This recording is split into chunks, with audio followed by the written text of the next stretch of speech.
床头屋漏无根处，鱼脚如麻未断绝。只见屋外下着瓢泼大雨，湿冷的被子散发出刺鼻的霉味，眼前的一切无不在刺激着他这个21世纪三无青年的神经。娘西痞，一顿海鲜生鱼片就送到这了。看着屋外瓢泼的大雨，铁牛搓了搓发冷的手，旋即起身在屋子里翻了翻。还好，总算是还留了点遗产，不然这天气，这身子出去找吃的，怕是得冻死在外面。而就在铁牛走出茅屋时，却听到屋外有小孩的哭喊声。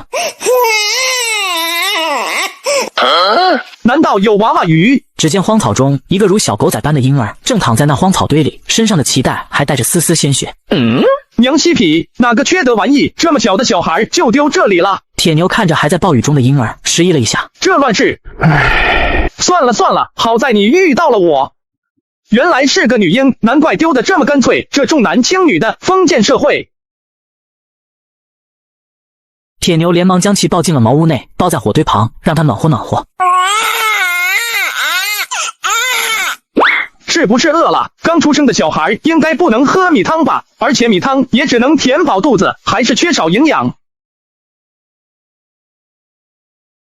去村里问问，看谁家刚生孩子，实在不要我养着也行，只是这么小，总得喝奶吧。想着，铁牛便出了茅屋。好在此时外面已经不下雨了，铁牛深一脚浅一脚踩在泥泞的乡间小路上。有人在吗？小郎君，你找谁呀？老人家，我想问下村里可有人家刚生孩子，奶水充足的？我在路边捡到一女娃，想养着。那老妇听闻，指着小路深处往前走第6间房子，赵家娘子半月前倒是生了个小子，你可以去问问，不过人家肯不肯帮就不知道了，你最好准备点钱。好的，多谢老人家。铁牛道了声谢，便抱着孩子往那户人家走去。敲响了房门，一个身形有些瘦削、尖嘴猴腮的青年男子打开了房门。你个穷书生，来我家做甚？这人似乎是认得自己。这位郎君，我在路上捡到一女娃，听闻你家娘子刚生了娃，不知可否借口奶？借可以，你拿什么东西来换？要知道，这1滴奶10滴血，我家娘子可金贵着呢。1斗米换1月，如何？这时候的1斗米就是6斤，而市面上1斗米可以卖到80文钱，如果这米放到北方，则至少200文。1斗米换1月，你想屁吃呢？1斗米换10日，我倒是可以考虑考虑。赵常柱，你在门口磨磨唧唧干什么呢？儿子的尿片又湿了，还不赶紧拿去洗？想要喂奶，先交粮食。还是再去问问哪家有奶水吧，实在不行再去拿粮食。一天天的正事不做，就知道跟些不三不四的东西厮混，家里那么多事不知道做吗？刚刚外面来了个讨奶水的穷书生，说是1斗大米让咱喂10天孩子，我才跟人家聊了会。1斗米喂10天，这1滴奶10滴血，你答应了？没，我说等他拿来粮食再说。那就好，等他送粮食来，你就说1斗米只能喂5天。那些个读书的哪里知道这米面是什么价？有这么个冤大头，定能好好宰一次。那万一他找别人呢？这三席村现如今产子的也就老娘一个，他去哪找奶？说你蠢，你还真蠢。咱要多少就是多少，他不给就让那孩子饿着。好像咱们隔壁就有一户，就是县里来的那个女的，好像也是带个孩子来的。你不会又有什么花花肠子吧？那狐妹子的你要敢跟他有什么往来，小心你那命根子。赵常柱吓得一哆嗦，连连点头。而此时的罗子叶正好敲响了隔壁的房门，只见从里走出来一个头发有些乱糟糟的女子，模样15、16岁，手上还抱着个孩子，胸前的衣角有些凌乱。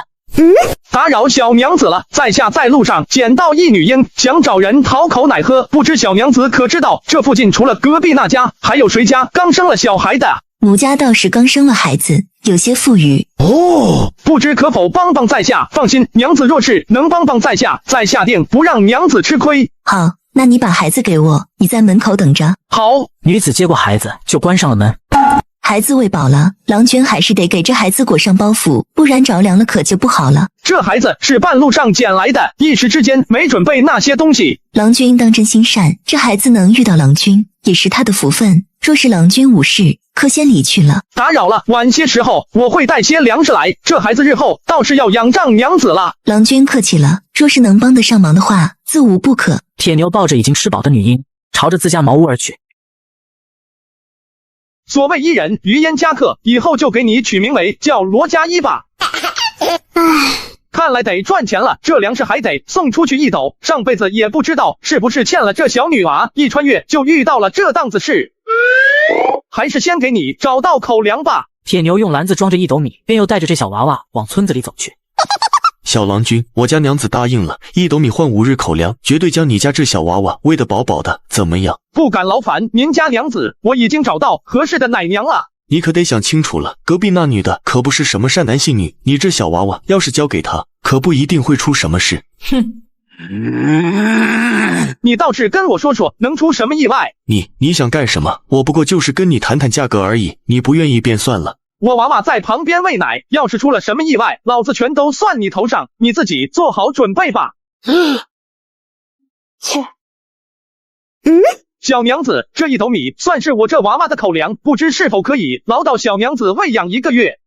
这太多了。小娘子不必推脱，只是还有个不情之请，还望小娘子能够答应。郎君直说便是。我想让小娘子当这孩子的奶娘，白天带这孩子，晚上我再带回去，可好？这些时日银子也没多少了，若是眼前这小郎君能每月给1斗米，倒也是个好差事，那就多谢郎君了。在下叫铁牛，不知小娘子如何称呼？小妇柳青韵。柳青韵接过孩子，简单的跟铁牛约定好接孩子的时间后，便关了院门。上山看看，我记得3、4月份应该有蘑菇了。如今这潮湿阴冷的春季，正是蘑菇生长的季节。一路往上走，各种树木已经开始发芽，枯黄的落叶下，时不时有些形态不一的小蘑菇。黄葱君，好家伙，这么多蘑菇，也不知道这玩意在唐朝能卖钱不？突然，远处树丛中传来一阵树木蠕动的声音。铁牛瞳孔一缩，警惕地看着那树丛，手中柴刀已经紧紧地握在了手中。谁在那？一阵野猪的叫声从那树丛之中响起。这玩意要是弄回去，说不得能卖个1、2贯钱，这半年的吃喝自己都不用愁了。但野猪的杀伤力同样是巨大的，一个不小心自己就得在这里狗带。没有思考太久，铁牛朝着那树丛冲了过去。靠近树丛，只见树丛之中一头1米左右的野猪被山中的荆棘死死地包裹在树丛中。哦，真是瞌睡了，有人送枕头啊！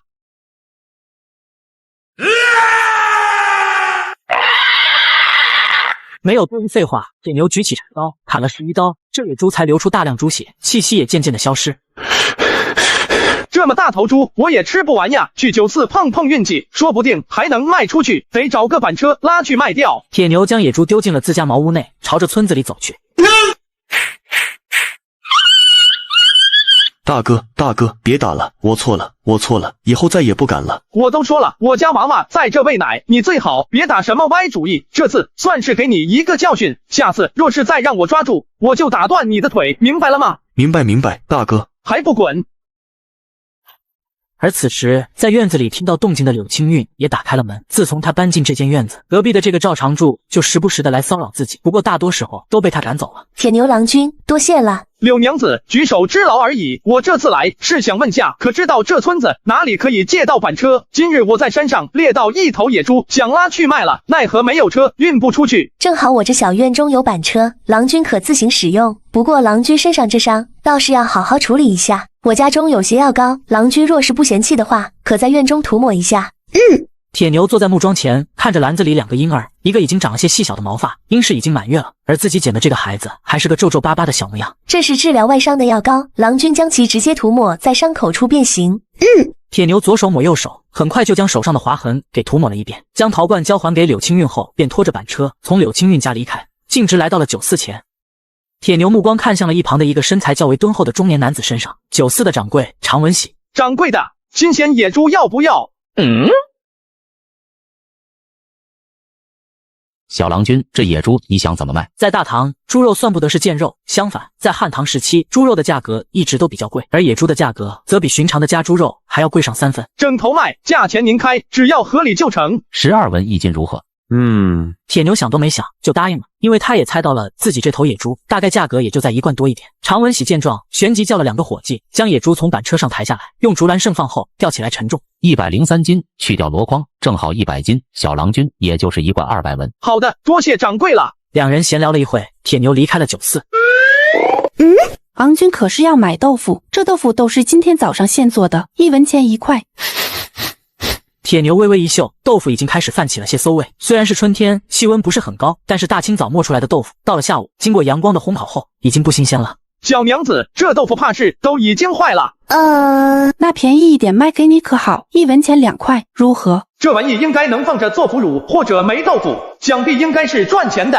小娘子，你这豆腐每日折损是多少？这若是生意好，倒是不会折损太多；若是生意不好，就得折损过半。哦，那岂不是可惜了？小娘子，那这些折损的豆腐可是有做其他用途？馊了的豆腐就用来喂鱼、喂鸡鸭，或者送给路边的乞儿。那这样，我家也有些鱼要喂，若是小娘子有多余折损的豆腐，可以卖给我3块1文钱，如何？到了傍晚，别说3文钱了，有时候不要钱都没人要，根本没有任何价值。如果能卖点钱，至少能降低自己制作豆腐的损耗。我家就住在三溪村河边的茅屋那，若是有多余的，可在傍晚时送去，那时候我应该都在家。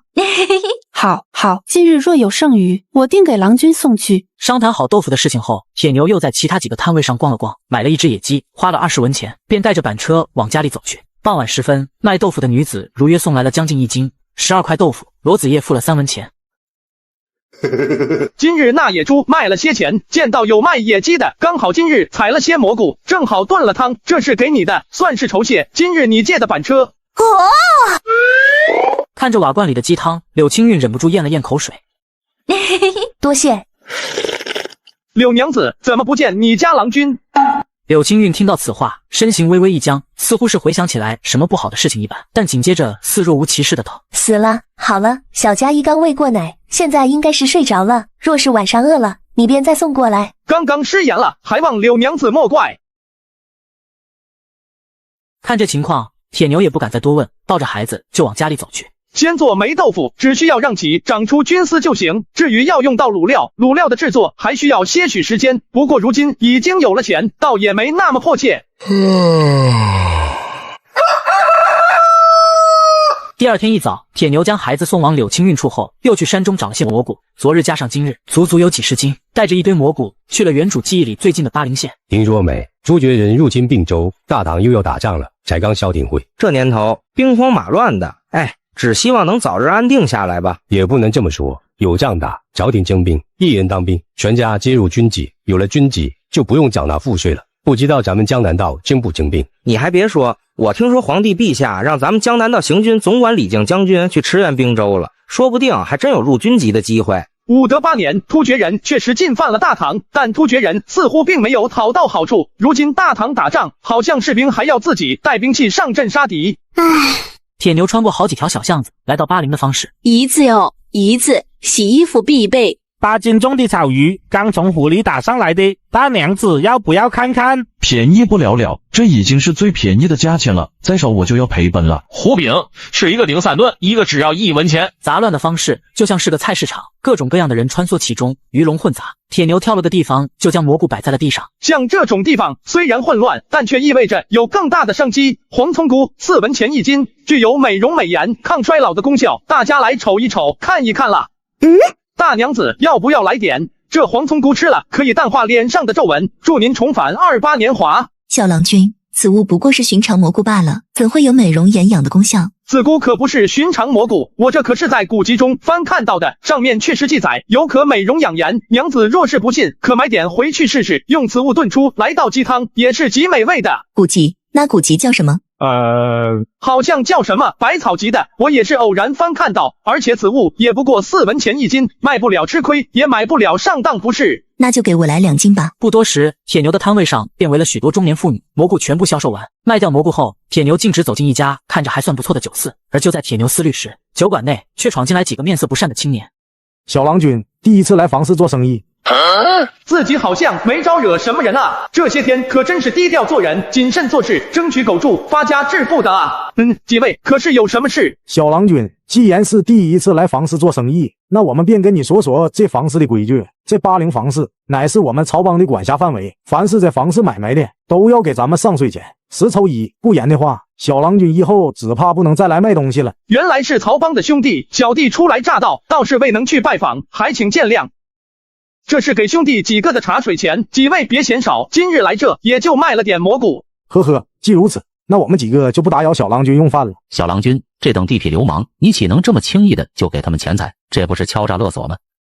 铁牛闻声看去，正是昨日卖野猪时在村外酒肆偶见过的那3个看着有些像军武中人的3人。正所谓君子异处，小人难防，几位一看便是大富大贵之人，想必也知道这个道理。君子异处，小人难防。小郎君倒是说的精妙，看来小郎君还是个读书人。读书人谈不上，就是多看了几年书。既是读书人，小郎君为何要从商？当今陛下科举取士，若是有才，何不参加科举？郎君说笑了，小子不过是个乡野村夫，无权无势，即便是入了朝堂，又能有什么作为？而且家中还有一稚童，实在不敢科举。呵呵，听小郎君这语气，似乎是觉得无人举荐。若是小郎君有意，我倒是可以为小郎君举荐。自己貌似才和这中年男子相遇2次，此人竟然说要举荐自己。在下乃是陇西李氏，昨日见小郎君在山间猎得一野猪，今日又见小郎君，觉得有缘，便多此一嘴，小郎君勿怪。陇西李氏，唐朝5姓7望之一，势力之大，冠绝朝野，特别是武德年间，难怪此人口气如此之大，原来是陇西李氏的大人，小人失敬了。呵呵，不妨事，不知小郎君姓甚名谁？小人铁牛，原是扬州普山罗氏，家道中落，逃亡越州来到，不知3位姓名。我叫李立，另外2位分别叫马霍、崔旭。见过李郎君、马郎君、崔郎君。铁牛郎君既然有缘，何不凑成一桌，大家痛饮一番，如何？如今大唐出力，突厥又进犯我大唐，可谓是一波未平，一波又起，不知何时才能让天下安定。是啊，李靖的江淮府兵才1万人，朝廷竟让其去滨州增援，其他州府兵员都远甚于江淮，也不知道皇帝陛下怎么想的。要我说，皇帝陛下就是忌惮李姓将军，这是要让李将军去送死。那诸位以为，如今滨州行军道总管张锦是否能防得住突厥的10多万铁骑？铁牛郎君的意思是，滨州很可能失守。滨州定然失守，张锦仗着滨州的军备和自己的实力，绝技不会龟缩在滨州城内，而只要他出城与突厥交战，定然惨败。为何如此笃定？突厥此次乃是为了劫掠大唐的军备，因为大唐已经初步平定了内乱，也是大唐最为虚弱的时候，所以突厥人定会从滨州南下，将朝廷的注意力吸引到西面，而后从东面进行作战，快速扫荡州府。滨州就是切入点，只有将滨州以压倒性趋势拿下，突厥人才能做到将朝堂的注意力全部放在上面。几人听着铁牛的侃侃而谈，不由得眼前一亮，总结突厥对中原历代王朝的攻势，大多是为了劫掠。罗郎君还懂军事，略懂1、2罢了。这不过是揣测罢了。若是并非转移注意力，而是从并州一路南下，那该怎么办？实际上，咱们要做的就是守城。大唐的骑兵比之突厥人，无论是马匹的素质，还是大唐骑兵的水平，比起生长在马背上的突厥人差太多。但突厥人也不是没有弱点，他们攻城的水平太差。若是据守城池，突厥人攻不下州府，就没有后勤补给，那他们这仗能打多久？几人听到铁牛的分析后，皆暗暗点头。正可谓是一句话戳中了这场战争的核心：战争和补给。天色也不早了，几位家中还有孩子，日后有缘再见。今日与铁牛郎君交谈甚欢，既然郎君还有事，我等就不多做挽留了。大将军，你说这小郎君说的是否可信？张锦真会丢了并州？不知道，大军很快就要开拔，陛下既然已经下令，我等又有什么办法？不过这小郎君说的也并非一无是处，突厥人确实不善攻城，若是并州失守，咱们也只能据城而守，只要突厥人拿不到补给，很快就会退兵。也是，咱们这些人只管打仗就是，至于其他的，就由朝中的那些文官来考虑。孙西头那个小寡妇肯定是勾魂的狐狸精，而且还怀了个孩子，真不检点，也不知道那是从哪来的孽种。你还别说，昨日我就听常柱说，这女人勾了个书生，给他送米送粮的。书生？咱们三溪村也没书生啊，莫非是隔壁村的？不是，咱们村外头那茅屋里不就住着一个吗？几位小娘子，那柳娘子好像也不像你们说的这样啊，我看到是个热心肠的，而且人家大门不出二门不迈的，怎会如此不堪？哎，我们也是听说，那狐妹子整日穿的花枝招展的，就是为了勾引赵长柱。今日那赵长柱闯了那狐妹子的院子，刚巧被村正看到了。话刚说完，铁牛瞳孔一缩，朝着柳青韵的院子走去。赵长柱，老娘是伺候不了你了是吧？都说了叫你不要去招惹隔壁那狐妹子，我看你是不见棺材不落泪，老娘今日就将你这第3条腿给卸了。铁牛听着隔壁的打骂声，暂时按耐了性子，敲了敲柳青韵的院门。铁牛郎君，实在抱歉，男女授受不亲，就别在我这是非之地停留太久，免得惹上是非。看着封闭的院门，铁牛也如鲠在喉，目光不由得落在了赵长柱的院子里。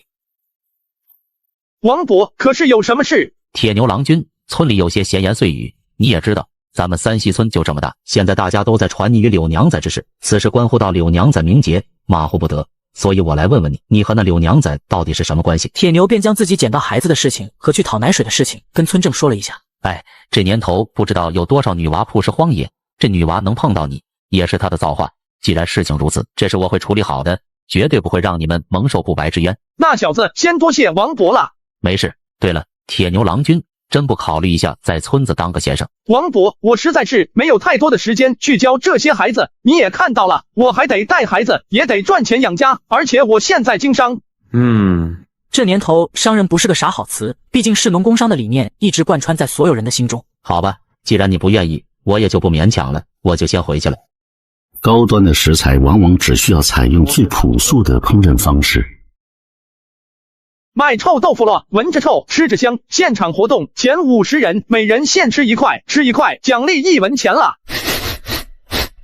谁在这拉屎了？真没素质，也不知道去小巷子里解决。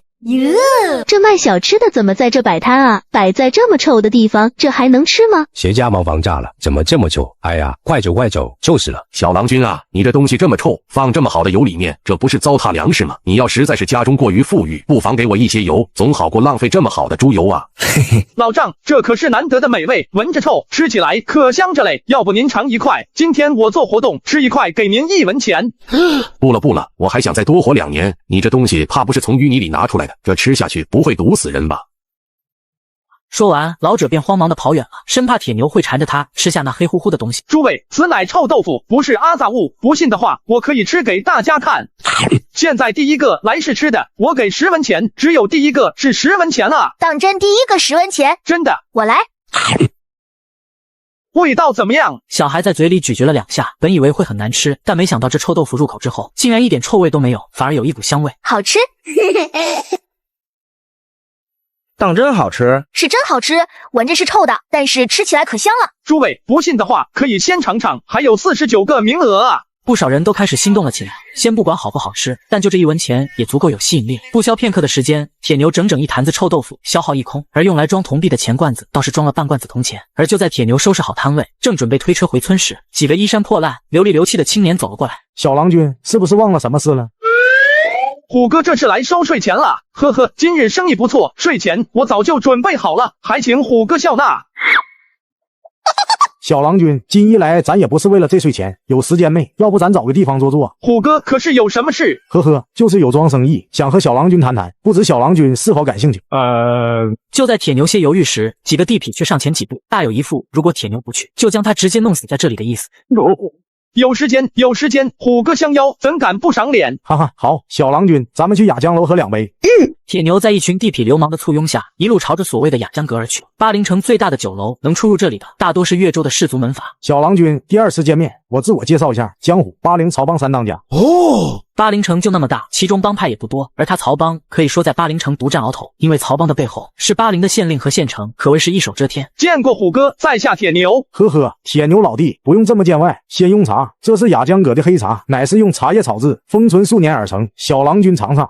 此时大唐的茶已经发展到了一定的规模，很多文人雅客，特别是南方人，更愿意以茶来代替酒，作为社交的调味剂。怎么样？还行。那小郎君觉得，此物若是走水运，卖往土玉浑，其价几何？茶是好茶，路也是好路，只是我对此事不感兴趣。老弟说笑了，这次都是县令大人在做，我等想要插手也插不上。不过近一有件麻烦事，若是老弟能帮哥哥解决掉的话，以后在这巴陵房事，老哥保证以后再也没人敢动你，如何？虎哥不妨说说是什么事，若是小弟能帮得上忙的话，义不容辞。事情也简单，近一来茶市出现了一种新茶，这种新茶不仅口感醇厚，而且价格低廉，近段时间已经抢占了我们不少的市场。县令大人也是焦急不已，若是让此茶继续这么下去，只怕很快我们这黑茶就要被挤压到卖不出去了。所以想让老弟帮忙出主意，如何才能让黑茶起死回生？就这事弄得这么大张旗鼓的，大茶这里可有？有。江虎又让侍女端来了一杯茶，茶水清亮透彻，绿意盎然，散发着阵阵清香。底部的茶叶在温水的浸泡下，宛如新生般舒展开枝叶。此茶乃是1月前出现的，名叫上品天仙茶，居卖茶银所。此茶乃是采取春石茶树上长出的第一缕嫩芽，经过文火、武火、搓油等10几道制茶工序制作而成，反正就是稀有珍贵。但让我们疑惑的是，若真按照他们所说，这样的茶产量定言不会很高。但现在我们了解到的是，很多茶铺现在都在售卖此茶，而且价格也不高。意思是这茶产量很高？铁牛眉头紧锁，若是真按照江湖所说，这其中只怕是有什么不为人知的玄机。是的，不过我们也不需要知道来源，而是希望罗老弟能够帮忙，把我们手上积压的黑茶给卖出去就行。原来如此，现如今积压的茶还有多少？还有将近1万斤茶叶。虎哥还真是高看我了，100千斤我倒是有法子，但这上万斤，这80成怕是吃不下。老弟别急，我们并非是要在80卖，而是想卖给土御魂的商队。近来80来了一支土御魂的商队，看情况应该是想采购一批茶叶，而现在与我们竞争的就是这上品天仙茶，所以我想老弟应该能想到什么办法，让土御魂的商队买下这1万斤茶叶。好，这事我答应了，不过那土御魂商人我见不到，估计还得麻烦虎哥了。自言3亿后便是与那土御魂商队接洽的时候，希望到时候老弟能够拿出一个好的办法。这2亿，老弟可以先了解一下那土御魂的商队。旋即，二人又将土御魂的一些事情细节商量了一下。聊完细节后，铁牛拉上自己的板车，便回到了三溪村。1枚、2枚、3枚，461枚，刨去成本，1天的净利润大概在400文钱左右。这是今天的收获，10天就是4贯钱，这都快赶上寻常的小富商赚钱的节奏了。正午时分，铁牛才再次来到方氏摆摊，而那句闻着臭、吃着香的广告词已经开始被巴陵城中的居民们知道。刚一出摊，便有不少人已经自觉地排起了队伍。突然，一辆马车停在了不远处，马车内一道有些别扭的汉话从中传出：“这就是那个闻起来臭、吃起来香的臭豆腐。”回大人的话，是的，我想尝尝。大人，你这么高贵的身份，岂能吃这种腌炸之物？哼，这里又不是土谷魂，这里是大唐，哪有什么高贵的身份？马车内的人冷哼了一声，吓得车外的侍女连忙跪在地上瑟瑟发抖。还不快去买？姑娘，别插队啊，我们在这都等半天了，你要想买，后边排队去。侍女被人这么一说，脸色顿时难看了起来，想要出言反驳，但此时排队的人实在太多，顿时偃旗息鼓了，只能到后面乖乖排队。诸位，今日的臭豆腐卖完了，明日早点来。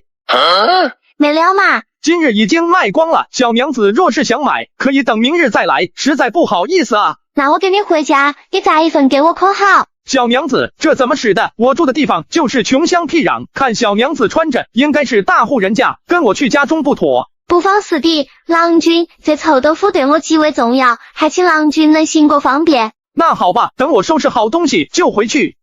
铁牛收拾好东西后，二人一路往三溪村的方向而去。看小娘子的口音，似乎不是越州人士，不知姑娘是哪里人？我是土谷魂人，跟随主子来大唐贩卖东西的。哦，你们是卖什么的？土御魂那边我记得好像也没啥好东西啊。卖玉石玉器，现在我们已经准备返程了。那你们返程可买了什么东西回去？我们大唐可是地大物博，什么东西都有，可比你们土御魂要多，稀罕东西也有许多。这次停靠在巴陵，就是为了买些茶叶带回土谷魂。听说最近市面上出了一款名叫上品天蝎茶，我家主子想着要采购一些带回去。哦，原来是来买茶的。这上品天仙茶，我倒是也在巴陵城里尝过一次，确实不错。你家主子确定要买了吗？不知道。不过我家主子说，那上品天蝎茶价每5年，确实是极好的茶叶，但似乎并不打算购买太多。这是为何？我家主子说，这茶虽好，但不易保存，而且听说此茶的产量很高，却不知是从何处采地，以防其中有什么猫腻。哦，那县令也是闲吃萝卜淡操心，没摸清楚人家的心思，就开始杞人忧天。看来后天与土御魂商队的洽谈十拿9稳了。铁牛回到茅屋，给这小侍女炸了一些臭豆腐，给她装上带了回去。第二天一早，铁牛早早的就来到了赌坊。罗郎君来的倒是挺早的，不过那土御魂的小娘们说要推迟到下午，不知小郎君这几亿可是考虑好了咋将黑茶卖给他们。铁牛没有说话，而是从怀里掏出来一个布包，放在了桌上。江虎见状，好奇的凑了过来，看着布包里的东西，眉头微皱，然后惊讶的看向了铁牛。没想到这茶竟然还有弱点。只见那布包内放着的正是上品天仙茶，但这茶却已经长了些白色的霉菌。虎哥有此物，我想这次的茶叶应该是不成问题了。哈哈哈，那是自言，老弟帮了我这么大的忙，以后在这房市呢，绝对不会有人为难老弟。呵呵，如此便多谢虎哥了。不过我有一事相求，还请虎哥帮忙给我找找奴隶的事。要买奴隶？怎么，罗老弟这是发财了？想要什么样呢？只要四肢健全，脑子正常，有把子力气就行。要2个人。要壮劳力，这可不便宜。现如今这牙行里，壮劳力是抢手货，基本上一到80便被人买走了。不过既然是老弟的事儿，那就是我江湖的事儿。走，我带你去牙行转转。现罗毕啊，14、15岁，嫩得很。郎君要不要看看？新来了一批从北方送过来的战俘，都是突厥人，绝对有一把子好力气，买回家种田很不错的。这里就是牙行了。实际上，牙行除了买卖奴隶，同时还可以在这里雇佣仆人和佃户，按月结算也行。江虎耐心地给铁牛解释着牙行内的奴隶，同时将这些奴隶的优缺点陈述了一遍。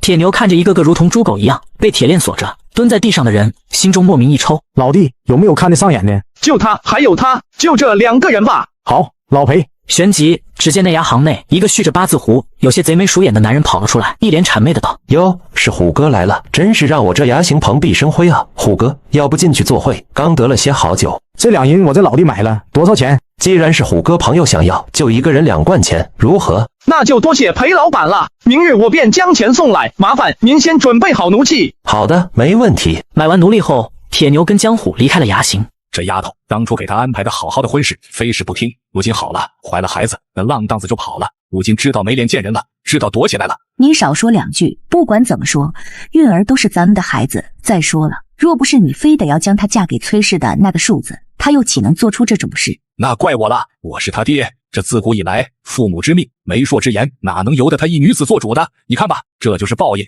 不听父母，自己能找到个什么好郎君？如今被人抛弃，那就是他活该。当初说要找人的是你，现在抱怨的也是你。你收收你那牛脾气，别等会又跟韵儿吵起来。好，我闭嘴行了吧？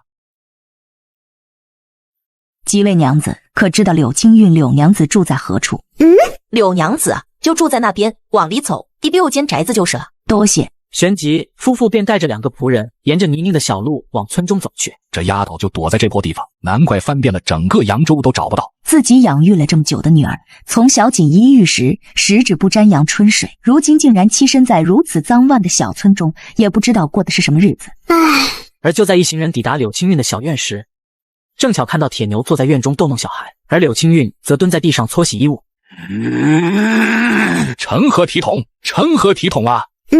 柳夫的暴喝声顿时引起了院子里铁牛和柳青韵的目光，二人同时看去，柳青韵呆愣当场，一时之间不知所措。韵儿啊，我的啊，爹娘。柳青韵看到自己爹娘后，心中的那股倔强气顿时消散一空，涌起无尽的委屈。原本他以为自己这辈子都不会见到自己爹娘了，毕竟自己弄成现如今这模样，都是自己活该，认识了不该认识的人。哼，别叫我爹，我没你这么个丢人现眼的女儿。没想到将近1年没见面，本想着自己女儿能有所悔改，但没想到竟然这么快又找了个郎君，而且看这模样倒是端正，肯定又是个吃软饭的主。铁牛明显能感受到柳父那要吃人的目光，旋即拱手道：柳娘子，既然你家中有事，那我便先抱着孩子回去了。一个大男人一点担当都没有，你看你又找了个什么货色？就你这眼光，还好意思说婚姻大事要自己做主？柳伯父，我想你误会了，我可不是你伯父，小子，不要乱盘关系。我跟柳娘子其实只是普通朋友。你告诉我，你们俩这情况就是普通朋友关系？谁家小郎君会待在小娘子的院子里？铁牛郎君，你先带着孩子走吧，这里我会帮你解释的。听到此话，铁牛这才如蒙大赦，旋即抱着罗佳一逃也似的离开了小院。小家伙，你的伙食怕是要没了，咱俩以后得相依为命了。看来只能再去牙行问问看有没有奶娘了。铁牛抱着小孩，带着钱往80城的牙行走去。到了牙行后，老裴早已经将奴器准备好了。对了，裴郎君，你这是否有奶娘？我这没有，不过若是郎君要找的话，我倒是可以帮郎君问问。那就多谢了，若是有消息，可去方室内找我，定有重谢。不敢，能帮到小郎君就是我的荣幸了。旋即，铁牛便领着自己买下来的2个仆仆离开了牙行。你们2人都叫什么名字？会些什么？回郎君的话，小的叫王权，以前是猎户，会打猎会种田。回郎君的话，奴婢叫贺春兰，会种地，会洗衣做饭。好了，我这没太多的规矩，以后跟我说话不用跪着，都起来吧。王权，我这就一间茅屋，暂时没你们多余的住处。这几日你先给你们建一间茅屋。春兰，这几日你跟我学着炸臭豆腐，去方氏摆摊，这就是这几日的安排。吩咐好2人后，铁牛抱着小佳一坐在屋外，看着不远处的村庄。铁牛小郎君。原来是柳伯父，来此可是有什么事？小郎君，昨日之事是老夫孟浪了，误会了小郎君。今日是来给小郎君赔个不是，也是来感谢小郎君这些日子对小女的照顾。柳伯父客气了，柳娘子帮小子照看孩子，这些不过是顺手的事情罢了，大家互利互惠，没有什么照顾不照顾的。听闻小郎君乃是蒲山人士，敢问家父可是罗三才？柳伯父认识家父，我乃扬州柳氏家主，以前与你父亲倒是有过数面之交。你父亲是个忠贞之人，只是可惜了，葬送在李自通之手。扬州柳氏在扬州城算得上大氏族了，生意做得很大，几乎遍布整个江南，就连巴陵城中都有2家柳记布庄。而当时罗家不过就是个小氏族，这才被李子通拿来杀鸡儆猴，给扬州城内的氏族看。柳伯父严重了，没有什么可不可惜的，人各有命罢了。不过那李子通早已被朝廷剿灭，郎君为何不回扬州？以罗家以前在扬州的人脉，小郎君想要重建你罗家的门楣也未尝不可。临行前，家父只嘱托我好好活着，而且如今我孤身一人，又有谁会在乎我小小罗家？光要门楣，谁又愿意举荐呢？小子对自己还是有些自知之明的，如今小子只想通过自己的努力，做个富家翁便足矣。你与你父亲倒是有几分相像，小郎君，我便不与你绕弯子了。你觉得我家小女如何？温文尔雅，贤良淑德。那你可看得上？什么情况？这是要说亲吗？流程不对吧？你可是觉得我柳家配不上你？并非柳家不配，而是我与令爱相识月余，令爱是有主见的，此事当令爱协商才是。不用问他，来之前我已经试探过他的意思了，他确实对你有意，你给老夫一个答复便是。若是你同意，日后柳家会助你平步青云；若是不同意，也称早告诉老夫，老夫让青云绝了这个心思。小子估计要辜负令爱的喜爱了。柳正没想到铁牛竟然开口拒绝，脸色青一阵白一阵，看着铁牛气不打一处来。哼，不识抬举。柳正一拂袖，径直离去。柳家小院当日便被搬空，而柳青韵则被柳正带着回了扬州。铁牛站在茅屋外，远远地看着马车远去，逐渐消失在视线内。武德8年10月，铁牛的臭豆腐摊在巴陵城已经开到了10个，而铁牛也从三溪村搬到了巴陵城内。加一叫爹。小郎君，这还没满周岁呢，孩子哪这么快开口说话啊？是吗？那一般孩子都多久开始能讲话？那至少得过了周岁，有些慢的2岁才开口说话的也有，这是急不得的。哦，好吧，来，你先带着孩子下去吧。而就在此时，门外江虎穿着一身县尉的官服，径直跑了进来。铁牛老弟，铁牛老弟，准备好韭菜了没？这半年的时间，江虎从曹帮的3当家混成了巴陵城的差役头子，因为之前的县尉死在了水匪的手上，而县令在曹帮的帮助下剿灭了水匪，升迁为越州司马，这才让江虎上了位。我火的，我说你好好的曹帮3当家不当，非得去当县尉，这一天天的屁股就没见着过的。哎，这不是形势所逼吗？王司马升迁，我不得换个靠山？这年头你还别说，当县尉可比当什么3当家好多了，这好歹也是个官身。最近被那女尸案弄得我是人不人鬼不鬼的，实在追查不下去了。还是没有线索？哪来的线索？尸体都面目全非，都是用棍子捅的窟窿，也不知道有什么深仇大恨。娘的，要是让老子抓住是那个生儿子没屁眼的干的，老子非得扒拉他的屁不可。好了，你的公事就不要拿到这里来晦气我了，韭菜都备好了，走去后院。你说今年突厥什么时候能退兵？都快打了1年了，那突厥还在北地晃，马上就要入冬了，还没攻下一个像样的州。我听说突厥已经跟大唐在议和了，估计年前就会退兵，毕竟突厥骑兵不善攻城，大唐只要死守城池，就算拖也能把突厥人给拖死。呵呵，每次听你讲这个，我都感觉你信心满满，就好像你提前知道结果一样。哎，兄弟，要不你给我想想办法，帮哥哥把这个案子破了。这些天哥哥连去宜春楼都没时间。我只是个读书人，哪懂查案？我这也是没办法，死马当作活马医，你就帮哥哥去看看，如果有所发现自然最好，若是破布了，哥哥也不怪你，你说是不是？好，不过我可不看尸体，就去案发现场看看。那是自然，你又不是仵作，看那老死的尸体做什么？那名义我在县衙等你，你可一定要来。一定。一日，铁牛便来到了县衙内。此时的江虎正跪坐在案牍旁，翻看着公文，上面记载着的案件正是此次女尸案的记录。罗老弟，这就是这次案件我们查到的东西，你看看。铁牛看完整个公文，上面几乎没有什么有用的线索。不过也不奇怪，古代的刑侦手段本就落后，只能依靠盘查和分析去寻找最可疑的人。取沙盘来。很快，2个差役便抬着一个沙盘走了进来。铁牛拿着公文，在沙盘上开始将公文之中的信息写上去。1上午的时间，沙盘上出现了一张有些凌乱的关系图。整张关系图唯一有联系的就只有3人。就是那3个同时在乱葬岗被发现的女尸。至于其他信息，都是无用线索。咱们先去城中发现尸体的地方看看，就从前日的地方开始吧。旋即，铁牛和江虎2人带着4个差役便直奔那寺庙而去。尸体就是从水井里捞出来的，当时还有些血水在其中，仵作推断尸体应该是在子时左右死亡。当初可曾有发现什么不对劲的东西？没有。下一个地点。就这样，铁牛很快将城内所有地点查看了一遍，直到黄昏才带着疲乏的身体回到家中。而就在铁牛刚落座时，江虎前脚跟后脚急匆匆地跑过来。快走，快走！房室里发现了新的尸体。说着，他们一路到了方室，在一条较为脏乱的小巷子里，树后正放着一个血淋淋的麻袋，上面渗出的血渍已经干涸发黑。差役们解开麻袋后，女尸出现在大家面前，身上满是淤青，各处部位都有碗口大的血窟窿，这些血窟窿上的血肉是模糊的，是被人用棍子直接捅出来，就像肉酱一般。都在四周找找，看是否有遗留凶器或者可疑脚印，同时盘查周围住户，问问从午后到刚才都有谁来过这巷子。旋即，差役们便四散开来。情况你也看到了，可有什么可疑的发现？先盘查吧。而就在此时，一个差役来报，江县外周围发现一个木梳。只见差役手里拿着一把女子所用的木梳，上面刻画着流云图案。这不就正常女子的木梳吗？这木梳的材料怎么跟那尸体上木屑的材料是一样的？难道是巧合？随后，木梳被当成证物，被江虎带了回去，尸体也被运送了回去。郎君，孩子喂饱了，今早家里来人，说家中出了些事，我想着今日能不能先回家一趟。没事没事，家里有事就先回去吧，把孩子交给我就行。铁牛的目光不由得看向了自己的桌椅，他记得江虎前2天还说要他给打造一些桌椅，也不知道外出省亲的木匠回来了没有。想着，铁牛抱着孩子便朝着城中方室而去。来到方室内，远远的便看到一个有些干瘦的中年男子扛着一根木头往一旁走去，那正是铁牛认识的木匠，名叫陈岩。陈木匠什么时候回来的？昨天下午刚到家。来，铁牛郎君来坐。给你那个图纸还在吧？在呢。怎么还要打一套？对，再打一套。然后我这还有一张图纸，你看能不能帮我做出来？说着，铁牛又拿出一张纸，上面画了个太师椅。小意思，这些东西明日我便能做出来送您府上。至于价钱，之前的那一套是300文，这椅子100文，一共是400文。你到时候接货的时候记得给我就成。好，那我明日就在府上等你来。就在此时，突然一阵风吹了过来，一旁地面上一张废纸却突然吹到了铁牛的脚下。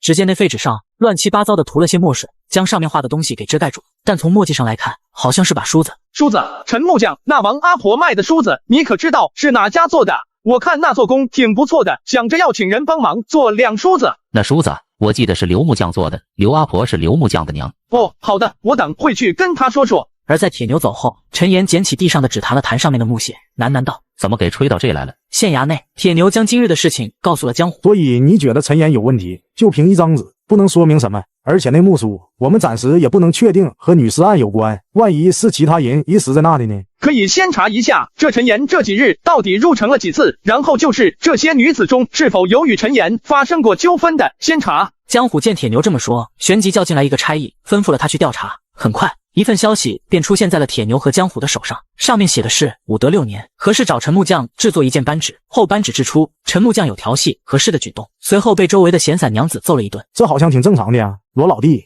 你是不是也变得草木皆兵了？看谁都不像好人。但铁牛没有说话，看着上面的消息，陷入了沉思。你可确定陈木匠有调戏何氏？差役愣了一下，旋即道：附近的人是这么说的，他们说是听到何氏的呼喊声后才赶过去帮忙，当时见到何氏的时候，何氏正被陈岩抓着衣服拉拉扯扯的。那有没有可能是何氏贼喊捉贼呢？应该不会吧，女子都较为重视自己的名节，这种事情若是没发生，怎么会有女子自己喊冤枉的？那你可曾看过何氏的卷宗？铁牛嘴角露出一抹冷笑，那卷宗上给何氏的定义是喜欢占小便宜，还脸皮比较厚，有名的悍妇。一旁没有说话的江虎听到此话后，顿时眼前一亮，如果按照铁牛这么说，那陈岩的杀人动机就成立了。你带着一堆差役，从现在开始就盯着陈岩，一夜不停的监视。是。而此时陈岩从地窖里钻了出来，若无其事地将地窖的入口关上。幽暗的地窖中弥漫着煤臭味和淡淡的腥臭，陈岩在黑暗中却并不需要火光，十分熟练地踩着台阶往下走。在地窖内关押着3个女子，这些女子披头散发，见到陈岩的到来，眼中的绝望淋漓尽致，恐惧蔓延到了骨子里，整个人浑身都在战栗。陈岩拿着一根木棍，淡然地走到了几人面前，神色冰冷，停下脚步后，只见陈岩沉思了一下，然而下一刻，只见他突然伸手直接抓住了一个女子的头发，猛地一拽，直接将人拖拽进黑暗里。陈大哥，我错了。紧接着，撕心裂肺的惨叫声回荡在地窖之中，夹杂在惨叫声中的是木棍击打血肉的气息。不知道过了多久，地窖里只剩下木棍敲击血肉的声音，一直持续着很久之后才停下。下次我再来看你们。陈岩笑着看了看剩下的二人，紧接着直接将人装进了麻袋内，悬挂在一旁的木架子上，鲜血渗透麻袋，粘稠的血滴落在地面已经干涸的血渍上。县尉大人怎么就对那小子的话这么言听计从呢？我看那陈木匠也不像是个坏人，为人憨厚有礼，怎么可能是杀人凶手？看人不能看表面，这年头不会有人把自己是杀人犯烙印在脸上的。可能你觉得他是个好人，但人家私底下就是个杀人狂魔呢。我看不像。不过这木匠怎么一直不见出门啊？都这么长时间了，也没看到人影。这大白天的，他也不做事吗？人家出不出门有什么关系？咱们订个小院就成。就在几人的视线下，陈岩突然出现在了小院之中，脸上露出一脸的疲态，但他没有休息，而是开始在院子里打造起了家具。但就在一众差役都有些打盹的时候，突然衙门又有了新的消息，在城外桂树林里，桂树上挂着一个麻袋，麻袋内藏了一具女尸。娘的，这杂种到底想干什么？杀人就杀人，为啥还要到处抛尸呢？生怕衙门不抓他是不是？而铁牛则眉头紧锁，按照他的推算，陈岩是有很大作案动机的。但今日差役们传回来的信息，陈岩这一天几乎都在做家具，并未出城，这几乎就证明了这事和陈岩毫无关系。如此一来，案子又扑朔迷离了起来。铁牛郎君，这是你昨日定做的桌椅，你看看有没有什么问题？陈木匠赚钱也不用这么拼啊，这是连野做出来的吧？你这黑眼圈都赶得上石铁兽了。谁叫郎君给的钱多呢？既然都答应郎君一日便做好，我岂能食言？好，这是剩下的尾款，你点点。不用点，铁牛郎君是有本事的，哪会少了我一个木匠的钱不是？呵呵，下次有要做的东西，我还找你。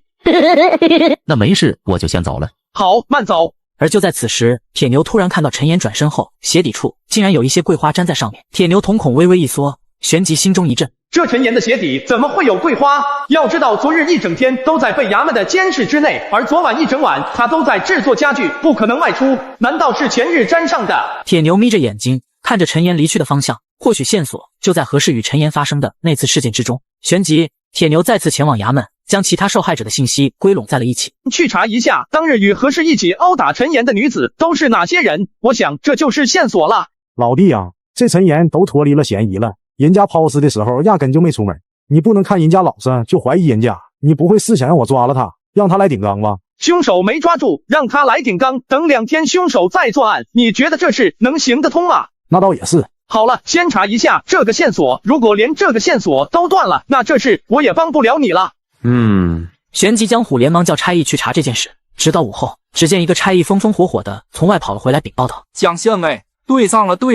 可是那陈岩和那些殴打陈岩的女子对上了。对，我们调查发现，这次死的女子都是当日殴打陈岩的女子，其中殴打陈岩的有13个女子，加上何氏，足有14人，而其中我们发现的女尸有12具，现在还有2人。我们发现这2人10天前就已经失踪了，家属来县衙被关。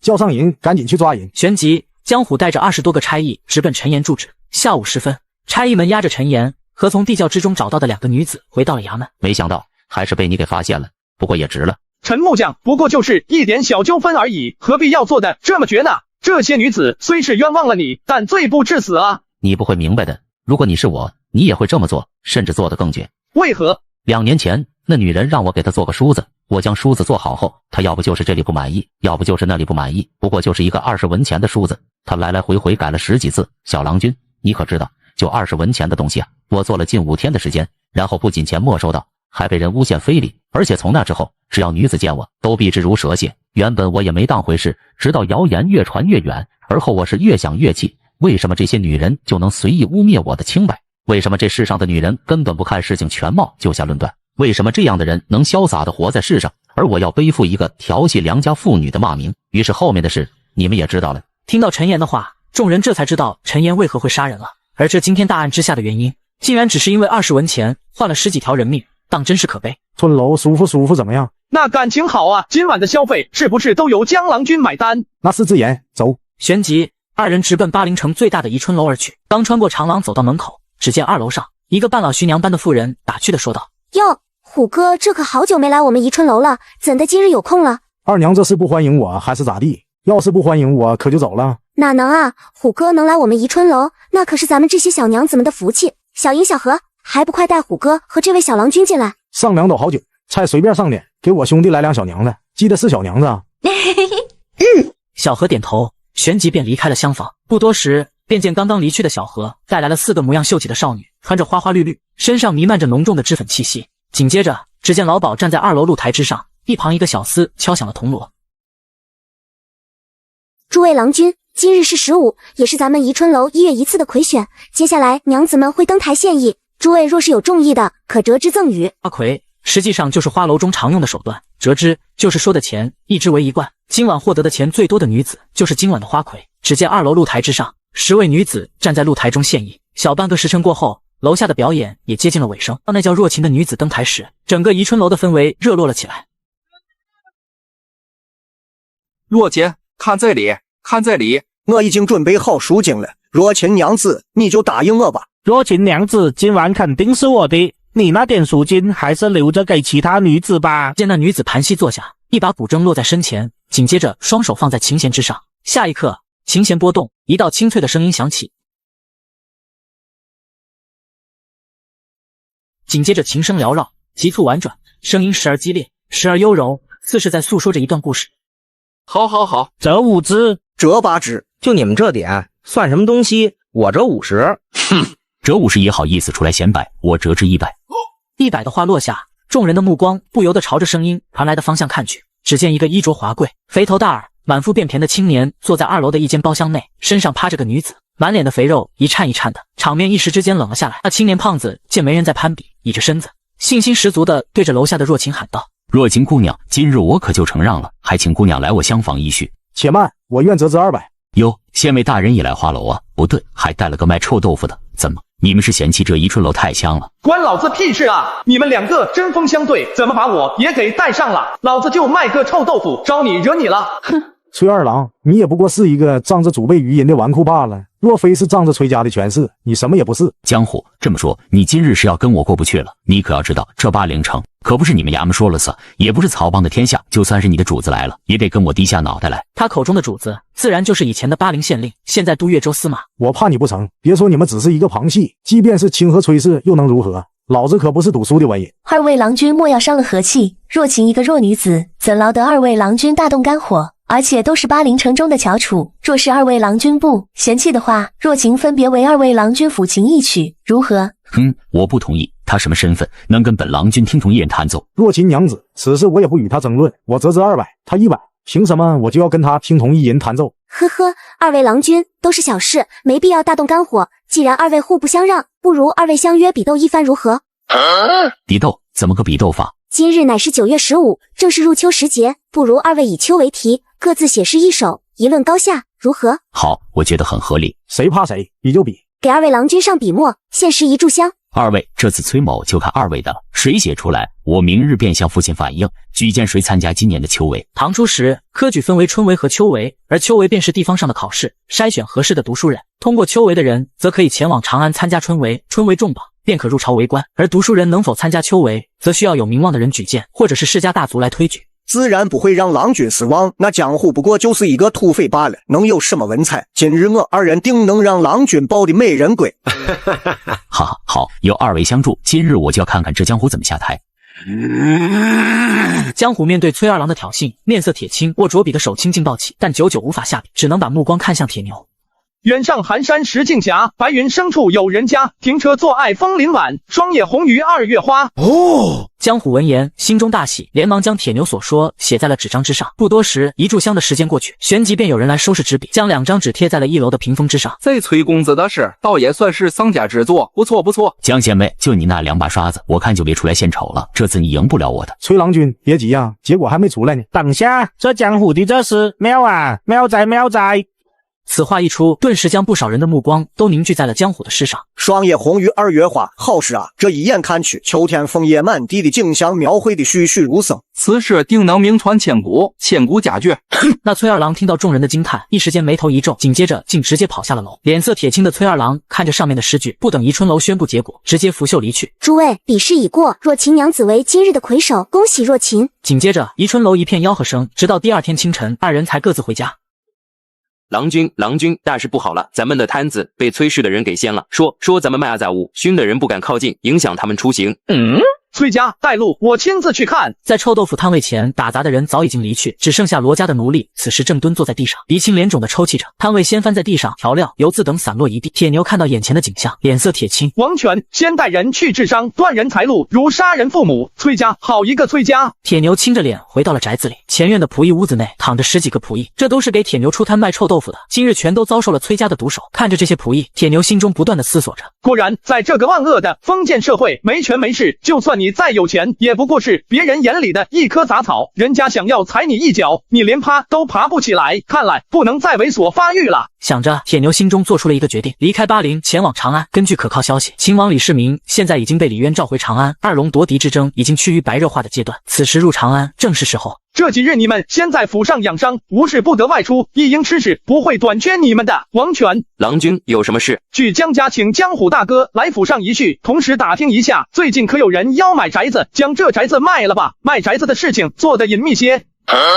郎君这是要干什么？不该问的别问，把你的事情办好就成。是。1个时辰后，天色已近黄昏，江虎匆匆赶来。罗老弟，今日之事是为兄之时，未曾料到那崔二郎竟这般心胸狭隘，竟然拿老弟你下刀，为兄先给你赔个不是了。虎哥这是说的什么话？此事并非你之过，而是崔家欺人太甚，虎哥不必介怀。可今日老弟这摊子都被掀了，损失不少，而且我也听到崔家所说是以后老弟出一次摊便砸一次，怕是以后不得安宁了。今日叫虎哥来，便是为了此事。小弟知道虎哥必定有护住小弟的办法，但小弟心知世家大族远不是咱们能抵抗的。即便虎哥护住小弟，但日后小弟想要在这巴陵城中生存，只怕也极为困难。故此，小弟想前往长安，另谋出路。确实如此，我倒是不惧那崔家，但你不一样，我即便能护住你，但崔家若是想打压老弟的产业，我也是鞭长莫及。只是没想到，因为此事害得老弟背井离乡，实在是老哥的错。你我兄弟也算相识一场，今日咱们便不醉不归，来日方长，咱们长安见。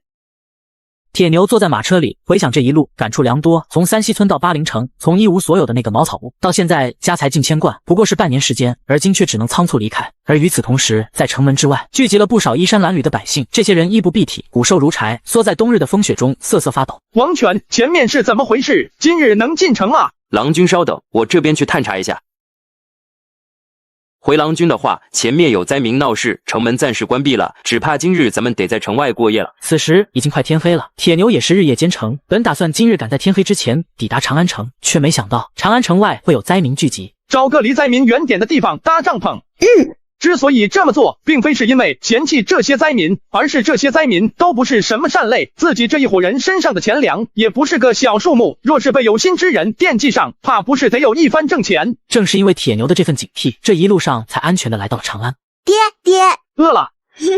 再等等，马上爹爹就给你弄吃的。帐篷内火光闪烁，铁锅里的肉干和米饭蒸出来后，散发着蒸腾的热气和阵阵香味。而就在此时，外面突然传来守卫的呵斥声：“站住！你们想干什么？”郎君啊，能不能赏口饭吃？我们已经2天没吃到1粒米了，实在是饿得慌。这天又冷，扛不住了。您看我这还都瘦得跟皮包骨了，你们就发善心，给老汉一口吃的。老汉来世定当牛做马，报答各位。我们还没得吃呢，老头，这里没有多余的粮食给你，赶紧走，不然我们可就不客气了。听到守卫的威胁，帐外的流民们踌躇不定，但闻着空气中弥散的肉香味，几个流民却不曾退后半步。爷爷饿。郎君，你看，就给一口吃的吧，孩子饿得不行了。再不离去，就别怪我们不客气了。铁牛闻言，抱着孩子从帐篷内走了出来，看到外面的场景，只见一行7、8个流民，手上拿着棍棒，站在马车外，有些畏惧，又有些渴望地看着守卫。将人赶走。是。帐外驻守的奴隶们直接将腰间佩戴的兵器拔出，对准眼前的几个流民。流民们见到守卫手上的兵刃，很快就退了回去，但1步3回头，恋恋不舍地看着铁牛的车队。而与此同时，长安城皇宫内，眼下长安城外流民聚集已10周3日，可为何还是不曾改善？眼下关外前来的流民越来越多，不消几日，只怕将有数万之众。太子你是怎么办事的？裴寂和李建成2人闻言皆是一惊。父皇，实在是冬日酷寒，儿臣虽已尽力施粥，但这些灾民无穷无尽，就是一个无底洞，实在没有太好的办法。太子所言确实属实，国库之中存粮不多，大唐连年征战，今年突厥进犯，大军粮草损耗不少，国库已无太多粮食，如今也只够供养万名流民1月时间，还是得尽快筹集粮食。筹粮之事，爱卿可有合适的人选？这几年打仗都是从世家大族的口里挖出来的粮食，平定国内的叛乱后，又与突厥交战，整整8年时间，大唐一直战乱不停，早已经是民不聊生了。秦王向来贤明，又在百姓中颇有威望，臣以为可让秦王筹粮。不行，秦王不可动，可还有人选？父皇，儿臣以为筹粮之事，可让四弟前往，定能筹得粮草。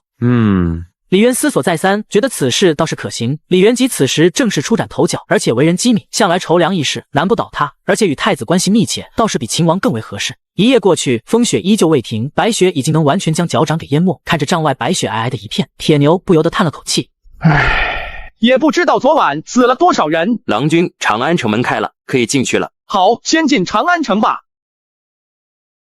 3间下等房，1间上等房，我那马匹货物可得看仔细了，若是丢了，我可得找你们客栈算账的。掌柜的连连点头，随后铁牛便带着人去安顿了下来。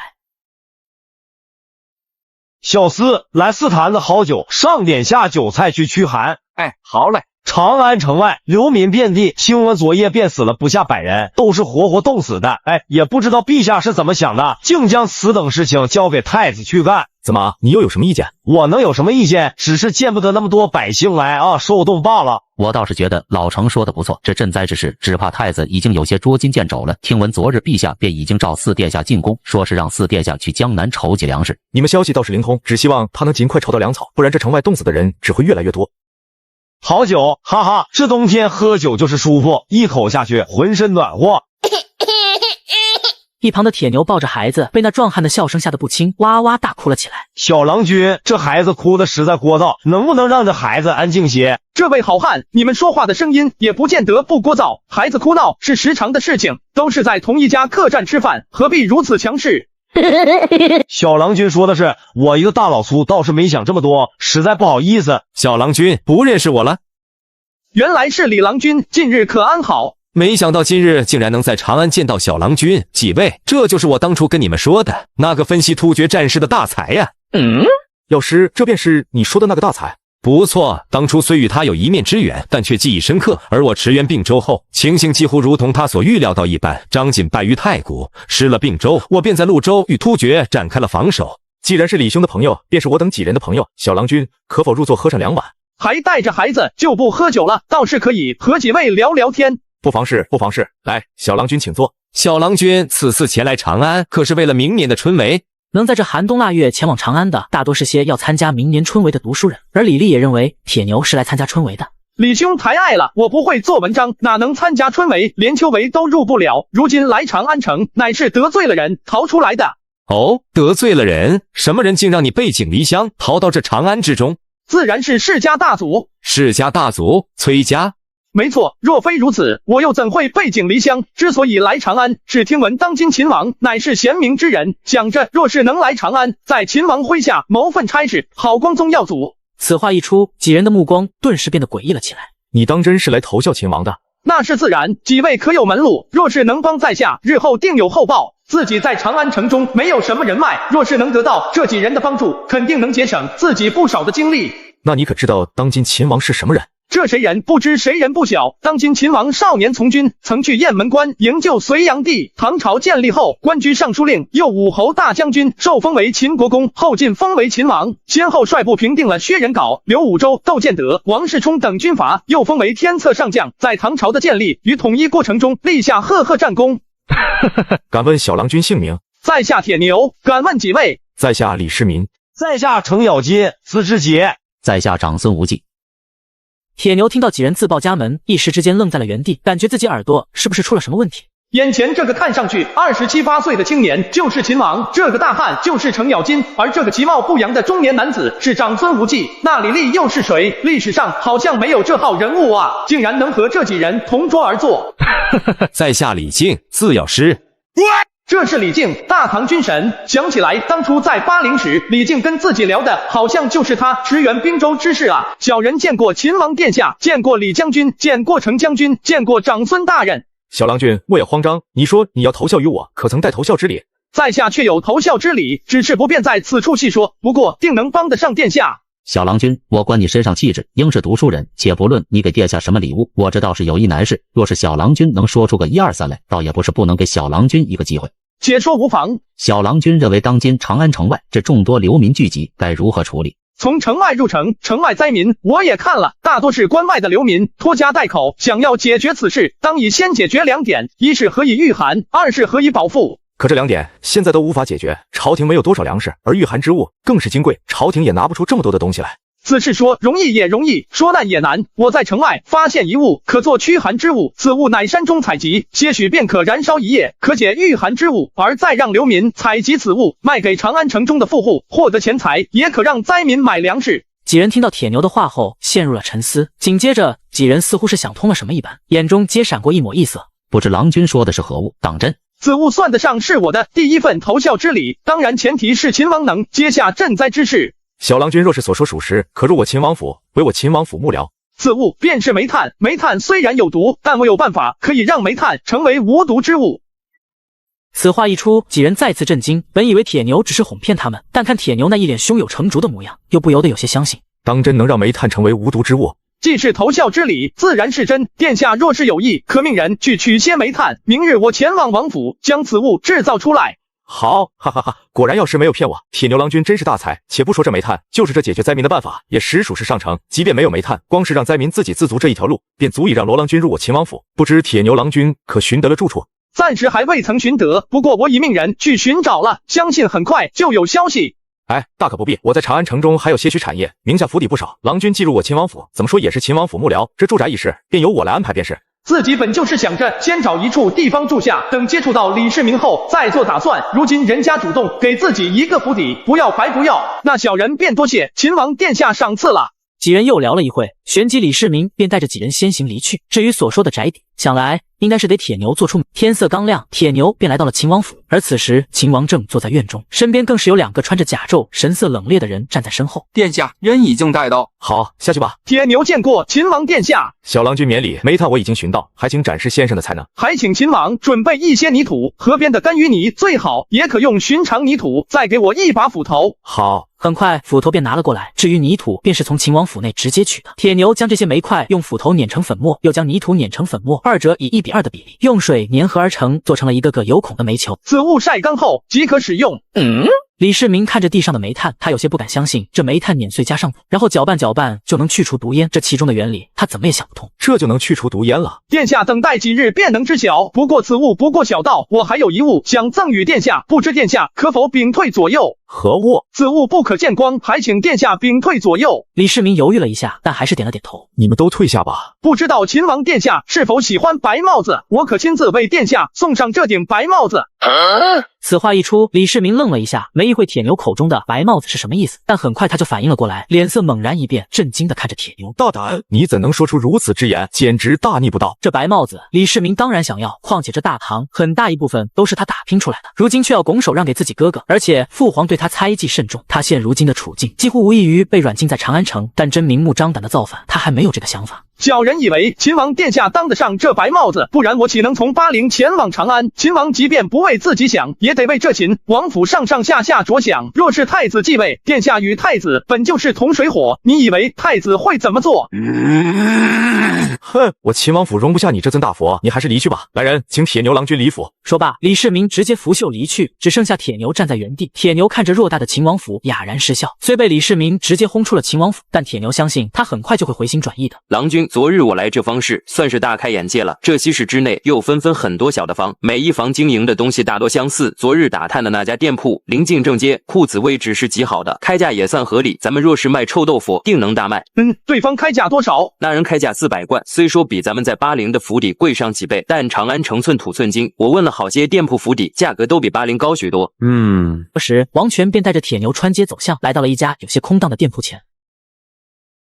你们便是昨日打听店铺之人？正是，昨日与你家主人聊过的。今日我家主人前来看看，若是中意，便可交接钱货。好，我家主人现不在，你们可先看看，我这便去寻来。说着，铁牛迎入铺子内。不多时，店铺的主人回来了。经过一番交谈，铁牛成功以380贯成交，同时铺子里的东西也都留了下来。而秦王府李世民坐在案牍前，看着手上的信息，脑子里却无时无刻不在想着那日铁牛说的话。白帽子，白帽子，呵呵，有意思。扬州一个小氏族逃到越州后，突然带着个孩子出现在巴陵卖臭豆腐，得罪了崔家。铁牛的过往都在这信息之中，使得李世民有些怀疑。正在他左右纠结之时，一个女子推门而入，一身襦裙衬托着身姿，纤细的玉手上端着一个木质的盘子，上面摆放着淡黄色的糕点。此人正是长孙无垢，李世民的王妃，日后大唐帝国的长孙皇后。二郎今日怎的又未曾吃东西？观音壁，本王今日确实没什么胃口，东西就放那吧。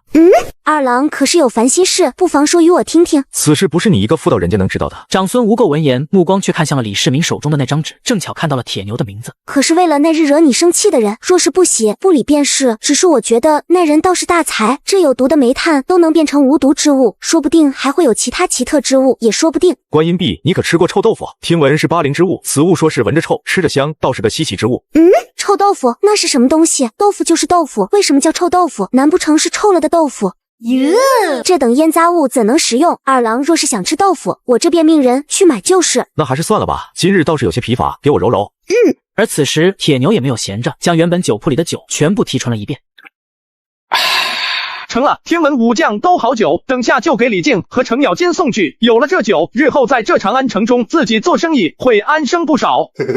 铁牛提着4个小酒坛子，便朝着李靖的府邸而去。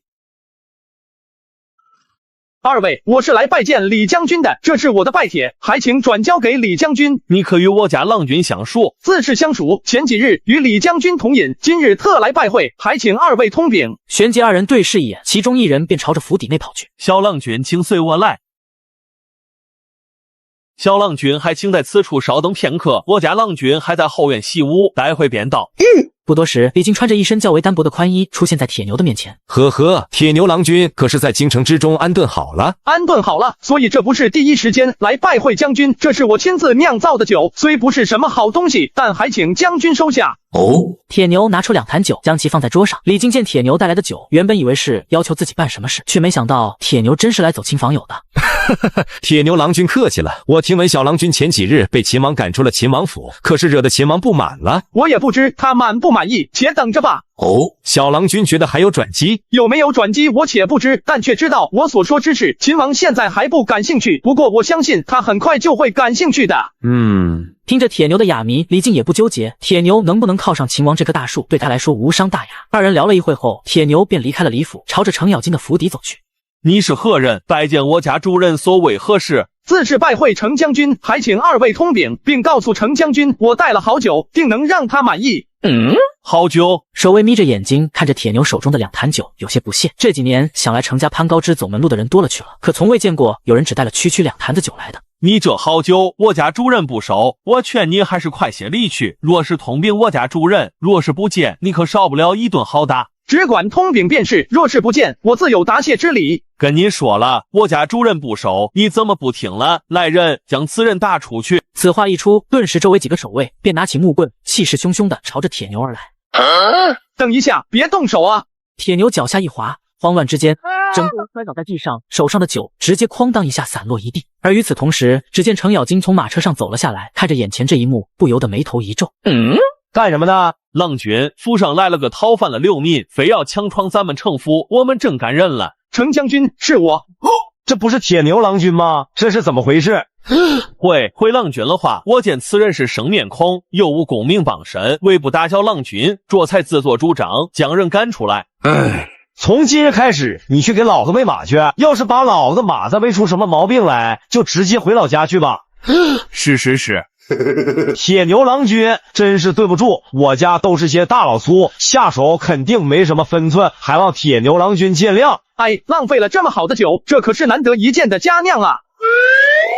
听到此话，程咬金也注意到了地上散落的酒水，鼻子不由得皱了皱，紧接着心中一惊，这如此好酒，怎的就敬给土地老爷了呢？暴殄天物啊！都怪我府上这些个没眼力见的。酒既然洒了，我也没事了。程将军今日多有叨扰，我便先走了。铁牛老弟这不是见外了吗？都到了你程哥哥的府邸了，怎么着咱们也得喝一杯不是？你看这天色也不早了，刚好可以吃个晚饭不是？说着也不顾铁牛答应不答应，硬是将其给拽进了城府内。来人，快去准备酒菜，上酱牛肉，今日我要与我铁牛老弟不醉不归。铁牛老弟啊，我一见你就觉得格外亲切，不知道你那酒还有没有？哥哥，我可是很馋酒的。现在没有了，总共也就酿出4坛子。不过程老哥想要的话，我争取给程老哥做几坛子出来。哎，真美了。那你酿造1坛子需要多久？3天。3天。程咬金金的嘴巴都合不上了，1坛子好酒，再怎么说也得1年时间。而铁牛却说3天就能酿造出刚刚打翻的美酒，属实是超出了程咬金能理解的范畴了。小郎君果然是大才，不知小郎君今日来找我老程所为何事？只要在我能力范围之内，我定帮小郎君一把。也没什么事，只是想着程将军喜欢酒，便给将军送来了。小郎君何必打哑谜？我就是个大老粗，小郎君有什么尽管说。好，程将军快人快语，我还真有一事想与程将军合作。在下想卖酒，只可惜在下在这长安城中毫无根基，又怕怀璧其罪。这酿酒之法本想献与秦王殿下，但奈何却无意之间触怒了秦王殿下，所以想着能与程将军共同做这桩生意。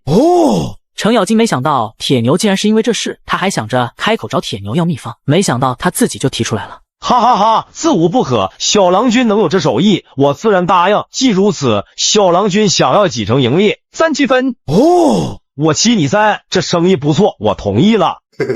我7你3，我只需要程府的名头就行，至于其他的都无需程府出手。程咬金没想到铁牛竟只是借用自己的名头，而不是将配方给自己来操作，顿时有些不满。我老程岂是占这种小便宜的人？我程家的名头也不大，怎能吃得上3成利？若是小郎君不嫌弃的话，我家倒是有2间酿酒的作坊，而且还愿意出1万贯，与小郎君一同做这个生意，你我55分成，如何？既然程将军愿意，我岂能推辞？那便如将军所言，你我55分成。那就这么说定，合作愉快。生意谈完后，铁牛醉醺醺的从程府走了出来。第二天一早，程府便送来了宅器，东市一间，西市一间，同时差遣了近20人，将1万贯钱堆在了罗子业的店铺之内。而在罗子业风风火火的做着酿酒事业时，城外却发生了动乱。太子殿下，今日灾民已经聚集了3万之众，即便是往州里掺水，也坚持不了多久了，只怕等不到4殿下回来，这些灾民就得反了。这样，去召集5姓期望的几位家主，我今晚与他们商量一下，希望他们能支援一些粮食，支撑到4弟回来。在这长安城中，李建成的势力远比李世民要大，而且作为未来储君，与各大家族都相属。为了自己的利益，这些世家大族不会坐视不理的。是殿下。而与此同时，在城楼下不远的一间酒肆，坐着李世民和房乔、杜如晦3人。李世民指着桌上的一首诗问道：玄灵、克明，你们觉得这首诗怎么样？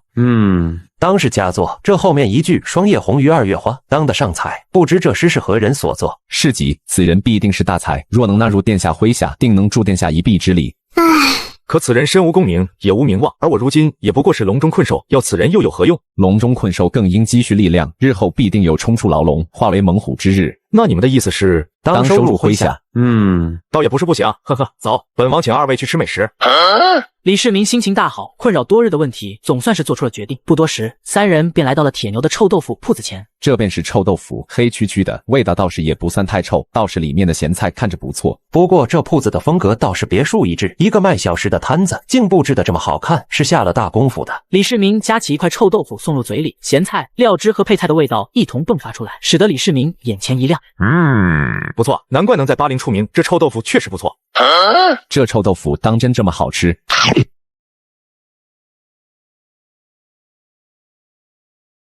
殿下，此人当是奇才，而且颇通经商之道，文采亦是斐然。若是打磨，说不得能去户部任职。既如此，何不见上一见？2位既然都觉得此人不凡，自无不可。旋即，房乔便让店里伙计去叫铁牛。铁牛见到仆役说外面有人找自己，想着以为是程咬金来问酿酒进度，旋即便提起1壶酒，便来到了店铺外。但没想到来人却是李世民。没想到才过去不到7日，李世民便找上门来了。看来秦王和太子已经僵持到了一定地步了。草民见过秦王殿下。呵呵，小郎君可否找个僻静之处一叙？3位请。铁牛连忙带着3人来到了后院之中。此时后院之中，奶娘带着罗家一在房间里，而院内则架着一口锅，在蒸煮着买回来的酒，10几人在其中忙碌，宛如一个小型的工厂。殿下，2位大人，寒舍简陋，还请见谅。小郎君，你这是要温酒还是要做什么？为何要在上面盖一口大锅？是啊，温这么多的酒也喝不完啊，再蒸下去酒就要被烧干了。3位，此法乃是我的酿酒秘方。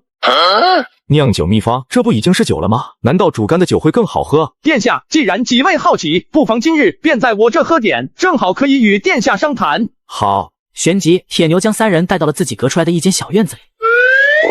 这便是小郎君酿造的酒，怎会如此纯净？正是，这酒本是要献与殿下的，可是那日殿下将我赶出了王府，后来我便与程将军合伙开了2间作坊，这便是酿出来的酒。殿下和2位大人不妨尝尝。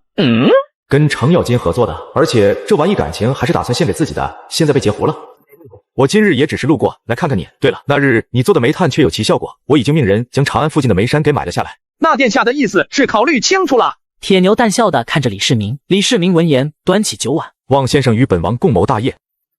此话一出，房乔和杜如晦2人同时心中一惊，虽然他们两个心里确实有这个想法，但却从未放在明面上说出来。愿助殿下一臂之力。2人直接将碗中之酒一饮而尽。好酒，痛快！自然是好酒，此酒乃是在下提取酒中之精华而成，酒味纯正，便是那斗酒10千的3乐江也比不上。对了，忘了跟你介绍了，这位乃是我秦王府考功郎中房玄龄，这位是从事郎中杜如晦，皆是值得信赖之人。原来是房郎中、杜郎中，小子铁牛有理了。小郎君有理，久闻小郎君大名，今日一见，果然英雄出少年。如此年纪，不仅才华横溢，而且又会诸多杂学，实在是难得一见啊！杜郎中谬赞了，都是些奇技淫巧罢了，登不上大雅之堂。只是我等有疑问，还请小郎君解惑。煤炭之物，我等2人也见识过了。如今城外灾民越来越多，冻死饿死者不计其数，我等读书人当以百姓为先，所以想问问小郎君当初说的策略。杜郎中可是要插手赈灾之事？也不是插手，只是我等几人认为那些灾民也是我大唐百姓。殿下虽与太子不和，但百姓终归是无辜的。太子既然无法解决，我等自然该伸出援手。殿下也是这么认为的？百姓何其无辜，若是有办法拯救这几万百姓，本王自然不愿意袖手旁观。那殿下和2位可知道，若是插手赈灾之事，陛下会怎么想？先生是说父皇会以为本王是在收买人心？对，陛下与太子对殿下本就无比忌惮，让太子殿下赈济灾民，本就是为太子积攒名望。殿下若是出手，必然会引起太子和陛下的警觉，所以我觉得不能救。铁牛不紧不慢地分析着，他不是什么大圣人，如果因为自己使得秦王与宝座失之交臂，那可就得不偿失了。先生既然能看破此事，可有双全之法？铁牛郎君，若是不以殿下之名，可否救得了那3万百姓？那自然是可以，不过这只能视作慈善，不仅仅耗费人力物力，还得不到实质的好处。本王不求其他，还请先生告诉本王良策。当真想好了？想好了，水能载舟亦能覆舟，百姓便是大唐的水，我大唐出力，为的就是能让百姓安居乐业，怎能见死不救？秦王殿下大义，我铁牛没有看错人。秦王殿下当真乃是为国为民之明主，我铁牛甘愿投效殿下，为殿下出谋划策，必助殿下荣登大宝。先生，还请告诉本王，城外灾民该如何处理？殿下只需要在城外招收灾民做工，许诺每月500文的工钱，去煤山制作煤炭，这便是解决之法。可是本王手中无粮，灾民本就饥寒难耐，再让灾民做工，岂不是助纣为虐？而且城外灾民众多，每月500文，1月便是15000贯，如此消耗，我秦王府也支撑不起。灾民在煤山制作煤炭，一可以供灾民取暖，解决了灾民冻毙之危；二来可卖与长安城中百姓换得钱财，如此便可盘活。哦，先生大才，既如此，本王这便安排人去处理此事。殿下放心去办。旋即几人又闲聊了一阵，然后李世民便离去了。冬天的太阳就是要落得快些，不过总算是和秦王搭上了关系，这偌大的富贵终究是要落在我的手中。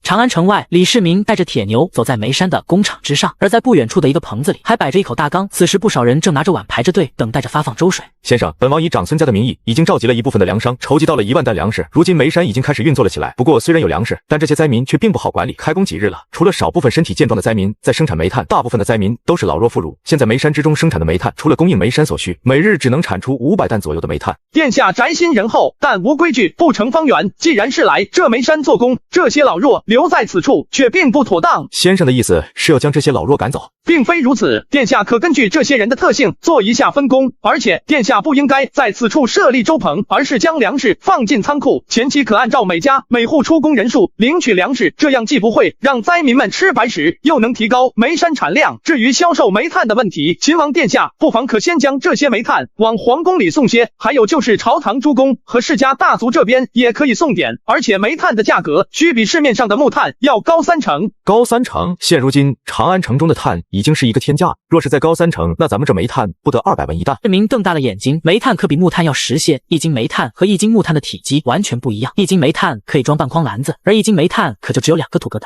如此高昂的价格，未必会有多少人会买吧？那殿下以为琉璃、玉石，甚至是三乐江这些东西，为何那么高的价格，却总会有人争先恐后的去买？煤炭也是同理，此物比煤炭更耐燃烧，而且温度也更高些，没有烟尘，而连皇宫、朝臣都在使用，而没有流入百姓手中，此物便在一定程度上成为了贵重之物，自然就会被上流圈子追捧。金钟一惊，他没想到铁牛竟图谋这么大，若真如铁牛所言，这煤山怕是会日进斗金。先生，这是想将这煤炭做比那琉璃玉器之物？并非如此，此法我本意乃是造福天下万民，让百姓在冬日不必因为高昂的木炭而冻死在冬日大雪之中，又怎会将此物制造成奢侈之物？如此做不过是让长安城中的大户们放血而已。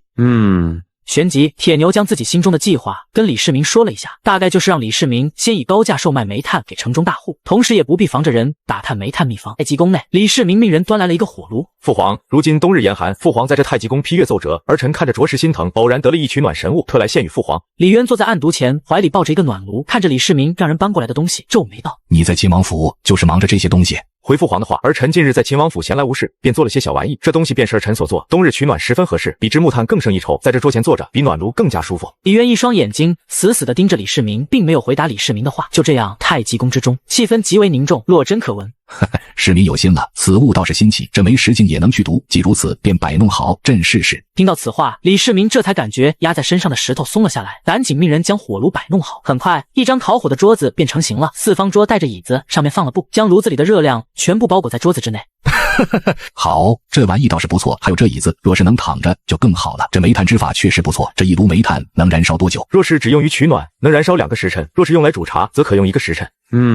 而唐朝的2个时辰就是4个小时，一般的木炭，别说2个小时，每隔1炷香的时间就得往里面加木炭。好啊，世民有心了，此物当真是好宝贝，日后朕批阅奏折就不用捧着暖炉了。这东西可还有多余的，朕想在太极殿上也弄一个，到时候上朝就暖和些了。父皇，太极殿上都是文武大臣，将此物带上去怕是不妥，毕竟是议论政务的地方。而且这东西我暂时也就做出一套来，不过这炉子我倒是准备了几个，打算送给宫里的娘娘们。也是，既如此，那你便先将东西给他们送过去吧。那好，儿臣告退。李世民便退出了太极宫，朝着后宫而去。而就在李世民离去后，李渊却对着身边的宦官道：“去打探一下秦王这段时间都干了些什么，顺便看看他去后宫是干什么。”是，陛下。而此时东宫之中，殿下，秦王此次进宫，乃是为陛下进献一种取暖之物，而且此次竟说要给后宫嫔妃们都送上这取暖之物。取暖之物，他倒是个孝子。你先下去看看他去后宫跟谁有接触，都说了些什么。一旦查到有用的线索，第一时间回来禀报。是。燕郡王以为秦王此次进宫所为何事？李建成看着一侧坐着的一个青年问道。那青年叫罗毅，乃是太子的心腹，同时也是李世民的敌人。不管他是所谓何事，殿下都应该提防才是。秦王本就心高气傲，有功勋斐然，现如今却为后宫嫔妃送取暖之物，定有所图。呵呵，就连你都看出来他的不同了，我反倒觉得他似乎没有什么图谋了。不过可以打探一下他进献的是什么东西，说不定可以在里面做点文章。臣明白，殿下等着便是。此事定让陛下对秦王猜忌。说完，罗毅便匆匆离去，而李建成看着他离去的背影，仿佛胜券在握般，露出一个人畜无害般的笑容。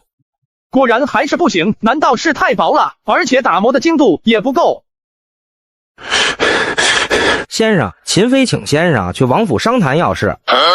看着风尘仆仆带着些焦急的侍从，铁牛顿时生出了些不好的念头。可是秦王出事了。具体事情小的不得而知，但秦王妃以及诸位郎中大人此时正在秦王府，而秦王殿下已经被陛下召入皇宫之中。在几位郎中的建议下，秦王妃命小的前来请先生入府。这可是自己找的大靠山，万一因为自己的到来导致出现什么变故，自己砸死的都不晓得。好，快走！不消半个时辰，侍从带着铁牛从后门一路前往秦王府正堂。只见此时秦王府正堂之中已经坐了10余人，这些人皆是面露难色，叹气不已。而坐在上首的是一个温婉女子，但此时却面色焦虑。王妃，铁牛先生已经来了。一进大堂，铁牛这才看到里面的情况，长孙无忌、房玄龄、杜如晦、程咬金等几人全部都在里面。草民见过秦王妃，见过诸位大人。先生免礼，仓促将先生请来，还请先生勿怪。不知秦王出了什么事情？先生所制作的煤炭被殿下献于后宫诸嫔妃后，有2位妃嫔因此中毒身亡。如今殿下被陛下召入宫中，此时不知生死。中毒？那秦王妃以为是有人故意栽赃。先生所制之物定然是没有问题的，此事定是被人陷害。如今殿下被带进皇宫，我一个妇道人家实在是不知该如何是好，这才将诸位请进王府之内，商量如何才能将殿下救回来。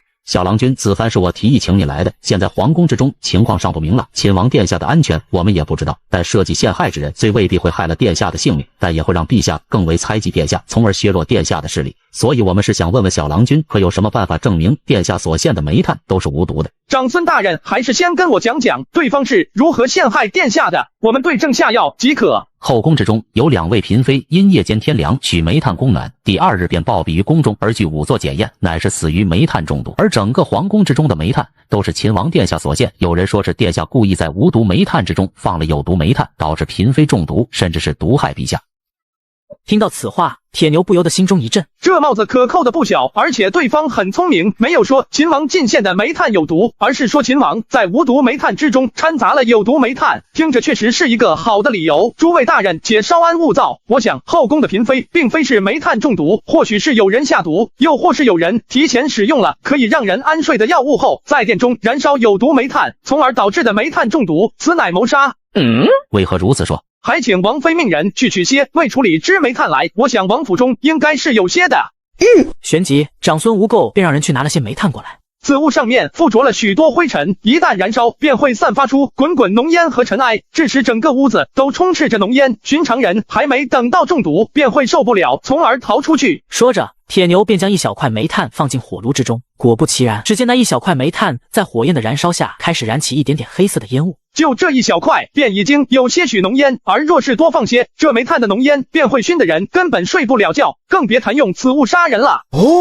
众人听到铁牛的解释后，这才恍然大悟，长孙无垢更是松了口气。兄长，还请速速去皇宫告诉殿下此事，好为殿下解围。王妃不用太过担心，殿下不是蠢笨之人，而且知道煤炭的全部制作流程，其中有一样制作流程能够分辨出有毒煤炭和无毒煤炭之间的区别，想必殿下能够跟皇上说清楚的。多谢先生解惑，若非先生，只怕殿下有8张嘴也说不清。还请先生在秦王府稍等，等殿下回来，为先生设宴感谢。那就多谢秦王妃了。诸位先在此处等待秦王殿下，若是真如铁牛先生所言，殿下定然会平安归来，我便先行告辞了。恭送王妃。好兄弟，还得是你，一来就解决了问题。对了，咱们的酒楼我已经准备好了，这几日酿造的酒都快堆满库房了，什么时候咱们可以卖了？还差了些准备，不过我可以明日去看看酒楼，到时候可以再规划一下。同时咱们还要制作噱头，打响咱们酒的名气，还得取一个好的名字。对，咱们的酒可还没取名字，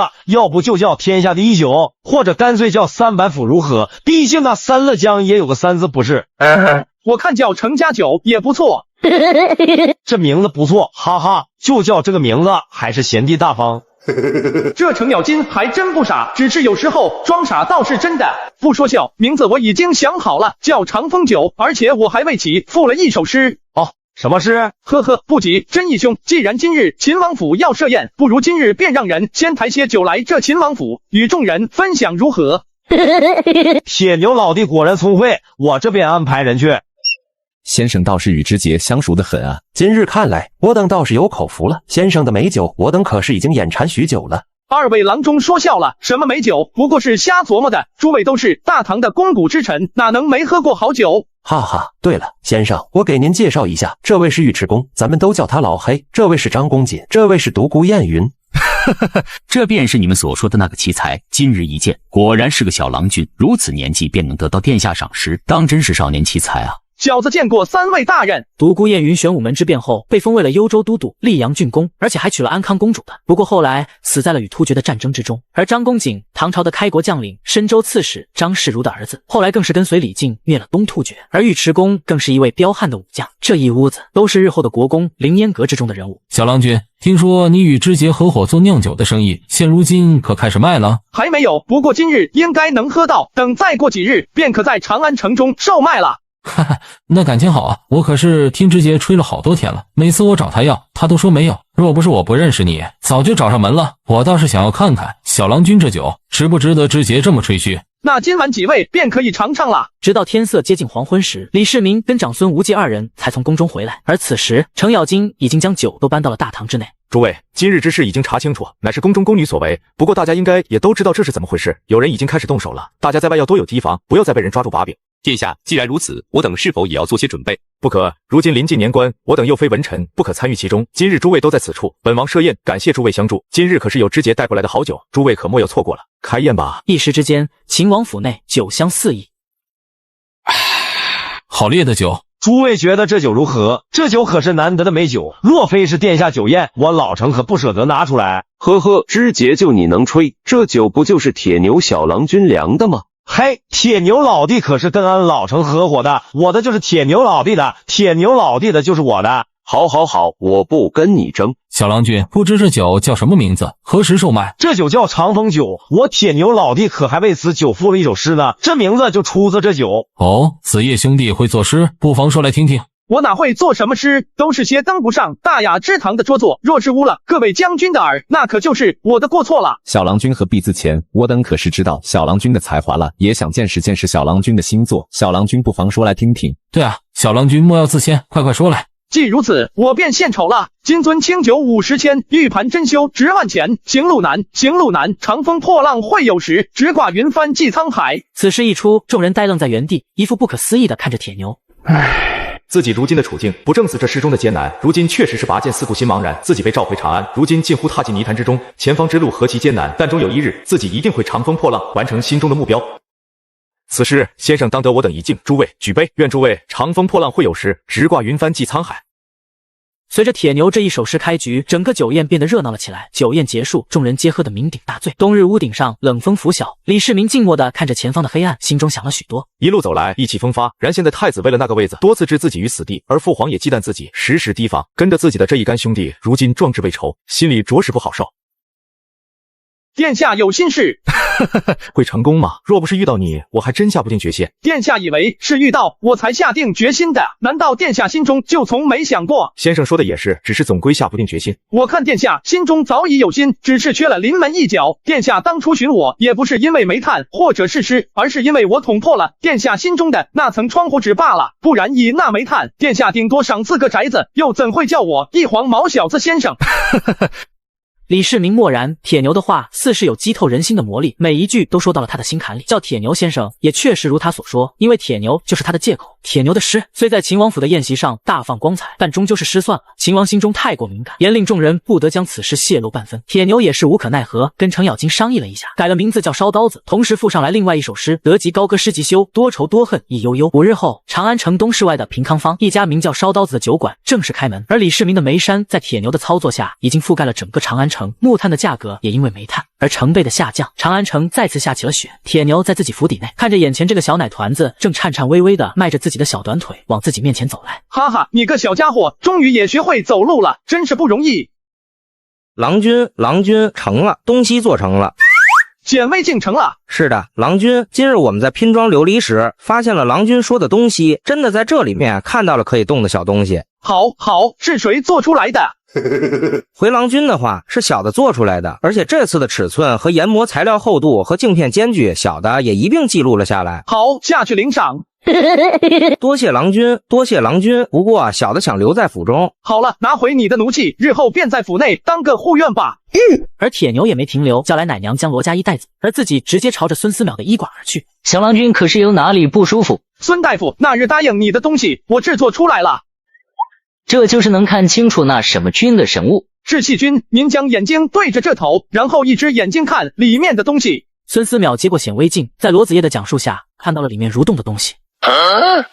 这是什么东西？看着好生奇怪，见所未见，闻所未闻，竟然生活在手掌之上。先生不妨用这东西去看看药材的结构。好。说着，孙思邈便开始观察起了药材。只见这些药材在显微镜之下，药材的表面变成了一个个锋利的沟壑，而在药材之上依旧存在着许多活动的小东西。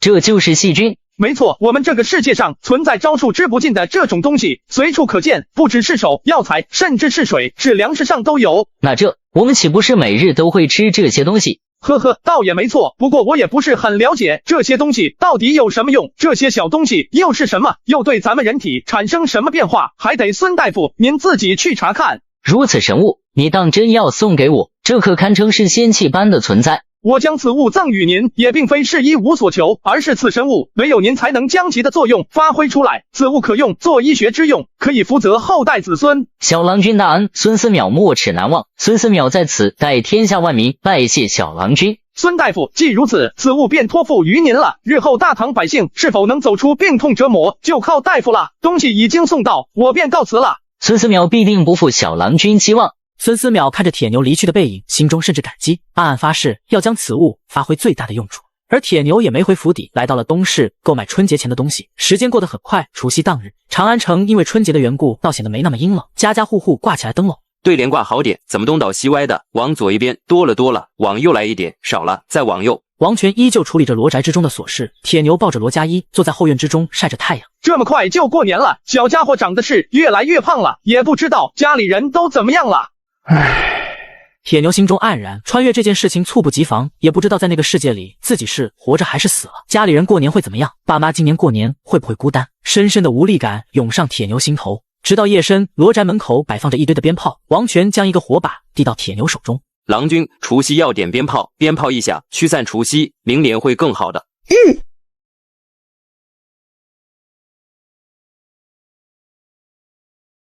过年了。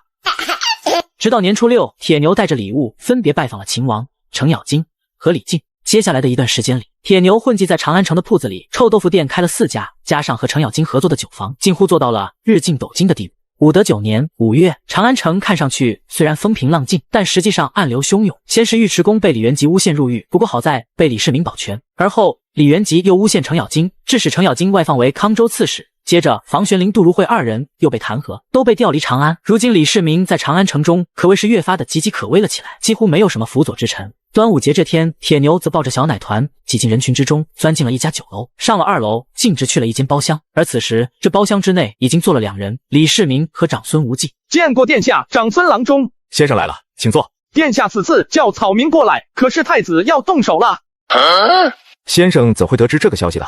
猜的，若非事态紧急，殿下又岂会如此隐晦的叫草民前来？这段时间突厥进犯乌城，齐王借此机会想要将本王手下兵士皆掌控于他手中，并密谋在昆明池设伏，想要在给亲王饯行之时将本王伏杀。既如此，殿下何须再等？我等心知殿下顾念手足兄弟，不过殿下这段时间也并非什么事情都没做，我等应先下手，若落于人后，我等皆为鱼肉。今日叫先生来此，便是为了此事。如今本王已经联系了知节等人，不日便可抵达京城，如今却需一个契机。实则草民早有一计，只等今日，但需一点，殿下不可妇人之仁。李世民就是太顾念血脉亲情，虽然早有谋反之心，但却一拖再拖，如今已经拖至5月。秦王府中的将领谋士一个个都被齐王给构陷，甚至尉迟恭差点身死。先生速讲。既然太子与齐王能够诬告殿下，殿下也能诬告太子与齐王。殿下可以太子与齐王淫乱后宫，让陛下召太子与齐王入宫。这段时间，殿下豢养的2000勇士，可先撒进皇宫之中，只等殿下召见此2人，于玄武门之处伏杀2人，同时迅速攻进皇宫，夺取天下。如此可行。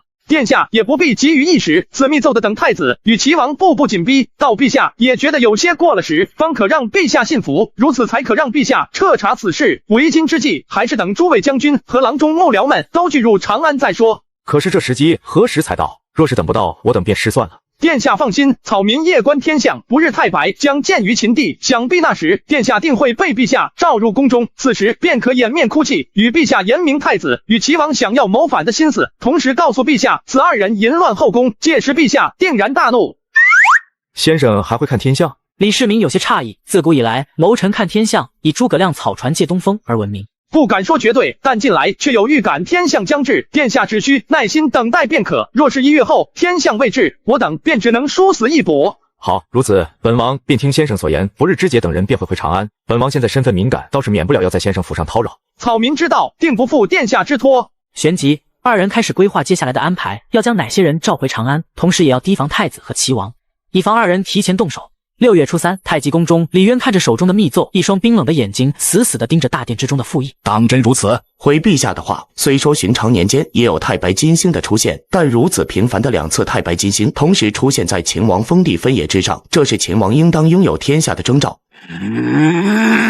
听到此话，李渊眸子之中闪烁着杀意，他分不清这到底是不是真的。这段时间，太子与齐王二人打压李世民也不是一天两天了。如今傅毅又以天象说李世民当得天下，这不由得让李渊想起了陈胜吴广的事迹。哼，速宣秦王入宫见朕。秦王府收到旨意的李世民心中一咯噔，知道肯定是又出大事了，旋即命人前往铁牛的宅院之中的人去将藏匿的人分次掩护进入秦王府，而自己则快速前往皇宫之中。儿臣见过父皇，不知儿臣如何惹怒了父皇，还请父皇恕罪。你自己看看这折子里写的是什么？李世民闻言，豆大的汗珠湿透了后背，捡起散落在地上的折子，打开一看，只见密奏之上赫然写着：太白二经秦地分野，秦王当得天下。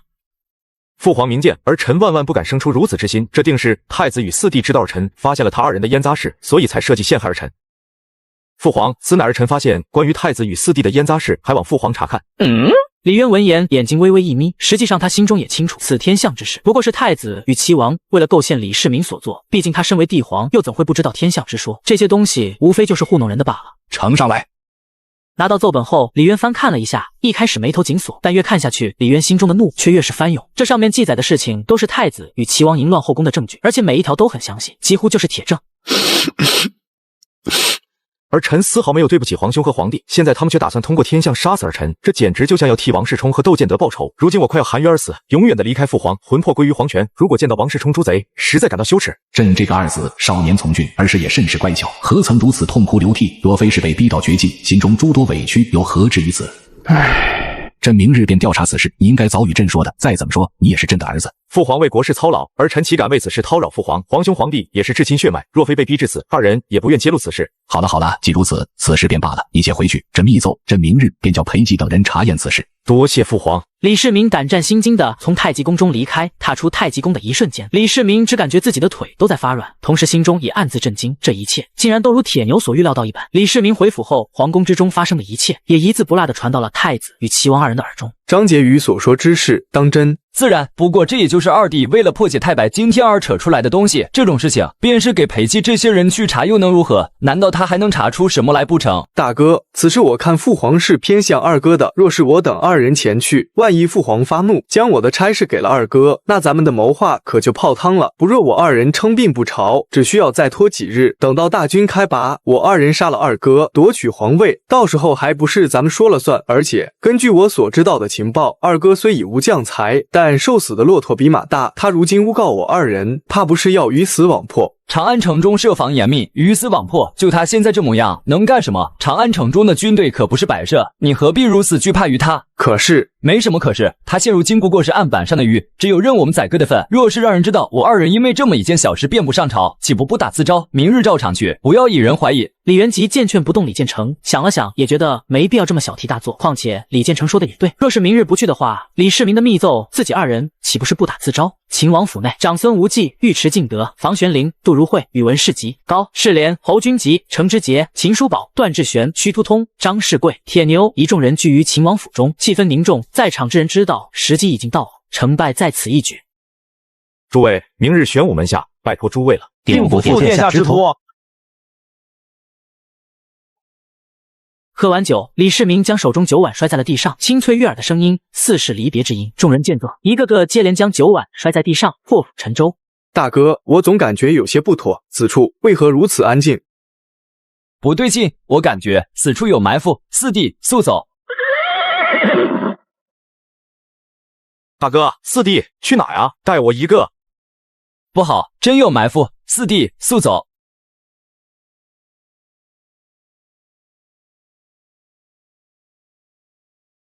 然而就在此时，只见前方突然出现了一队人马，乃是尉迟恭带队，一行100人，将二人的退路给阻隔了。便是死，老子也要拉上李世民你垫背。四弟，快从这边走！就这空隙之间，只见李世民拉动弓箭，直接朝着二人射来。在强大的力量之下，李建成身后重箭被轰落，李建成当场死亡。见到此状，李元吉心中慌了，快速挥舞着马鞭想要逃离，然而尉迟恭的兵马却已经追了上来，几十人的箭矢如雨落下，箭矢扎入后背，直接摔背。王武德殿跑，有父皇在，李世民也不敢放肆，而此时，李元吉距离武则殿不过100步距离，剑矢如剑，猛然飞出，直接穿透了李元吉的胸腔，强大的力道直接将李元吉掀翻在地上。在不甘之中，李元吉慢慢的失去了气息。还好没有发生什么变故。直到李元吉死去，铁牛心中的担忧才一扫而空。他和程咬金的任务就是封锁整个皇宫，以免被太子和齐王的心腹攻破皇宫。义真兄，太子的东宫离此处最近，东宫薛万彻和冯立二人又是太子死忠，定会派人进宫，而秦王殿下须进宫面见陛下，掌控皇宫守卫，速速将勇士们铺开。明白。而与此同时，齐王府那边，秦琼、独孤雁云等人已经带着人将其围住，令程咬金、铁牛、进宫红、张公瑾死守玄武门，谨防叛军闯入皇宫。尉迟恭速去寻找陛下，保护陛下安全。同时，其余人立即清除太子于皇宫之中的爪牙。而很快，尉迟恭便已经找到了李渊所在。此时的李渊正在宫内的海池之中，与裴寂等人商量太子和齐王淫乱后宫之事，根本不知道此时皇宫之内发生的事情。尉迟恭，你好大的胆子，竟敢持械入宫！而一旁的李渊见尉迟恭的兵器和甲胄上残存着的血迹，心中一惊，一种不好的预兆萦绕在心头。一时之间，他猜到了许多，肯定是几兄弟已经动手了。只是他没想到事情发生的这么快，心中不由得泛起一阵苦涩。今日是何人作乱？爱卿来此是为何事？回陛下的话，太子与齐王犯上作乱，意图进攻皇城。如今太子与齐王已被殿下诛杀，但叛军依旧还在。为防陛下安危，秦王殿下特地命属下保护陛下安危。建成和元吉死了。是的，太子与齐王已死。如今太子与齐王殿下的反军正在攻打皇宫。船上众人心里清楚，太子和齐王一死，便只有李世民一人能担当大任。而李世民让尉迟恭来保卫李渊，也不过是一个借口罢了。明眼人都能看出来，这是要挟持李渊稳固皇宫。既如此，便有劳爱卿了。还请陛下留在此处，莫将定护陛下周全。说完，尉迟恭便退后了些，守在了不远处的小路上。没想到竟会发生如此事情，几位爱卿以为如何？陛下，太子与齐王本就没夺取天下之功，又忌惮秦王之威，屡次设计奸邪之计陷害秦王，如今被秦王诛杀，唯有立秦王为太子，方可安天下之心，还请陛下决断。好，此乃朕之夙愿。而此时，东宫之中，东宫议尉车骑将军冯立得知玄武门之变后，心中凄凉不已，旋即将东宫之中的兵士聚集起来。太子于玄武门前遭秦王迫害，我等皆是受过太子恩惠之人。如今太子遇难，我等皆为太子麾下军士，如今理应为太子报仇。诸位速速调集军士，同时通知齐王府，一同前往玄武门。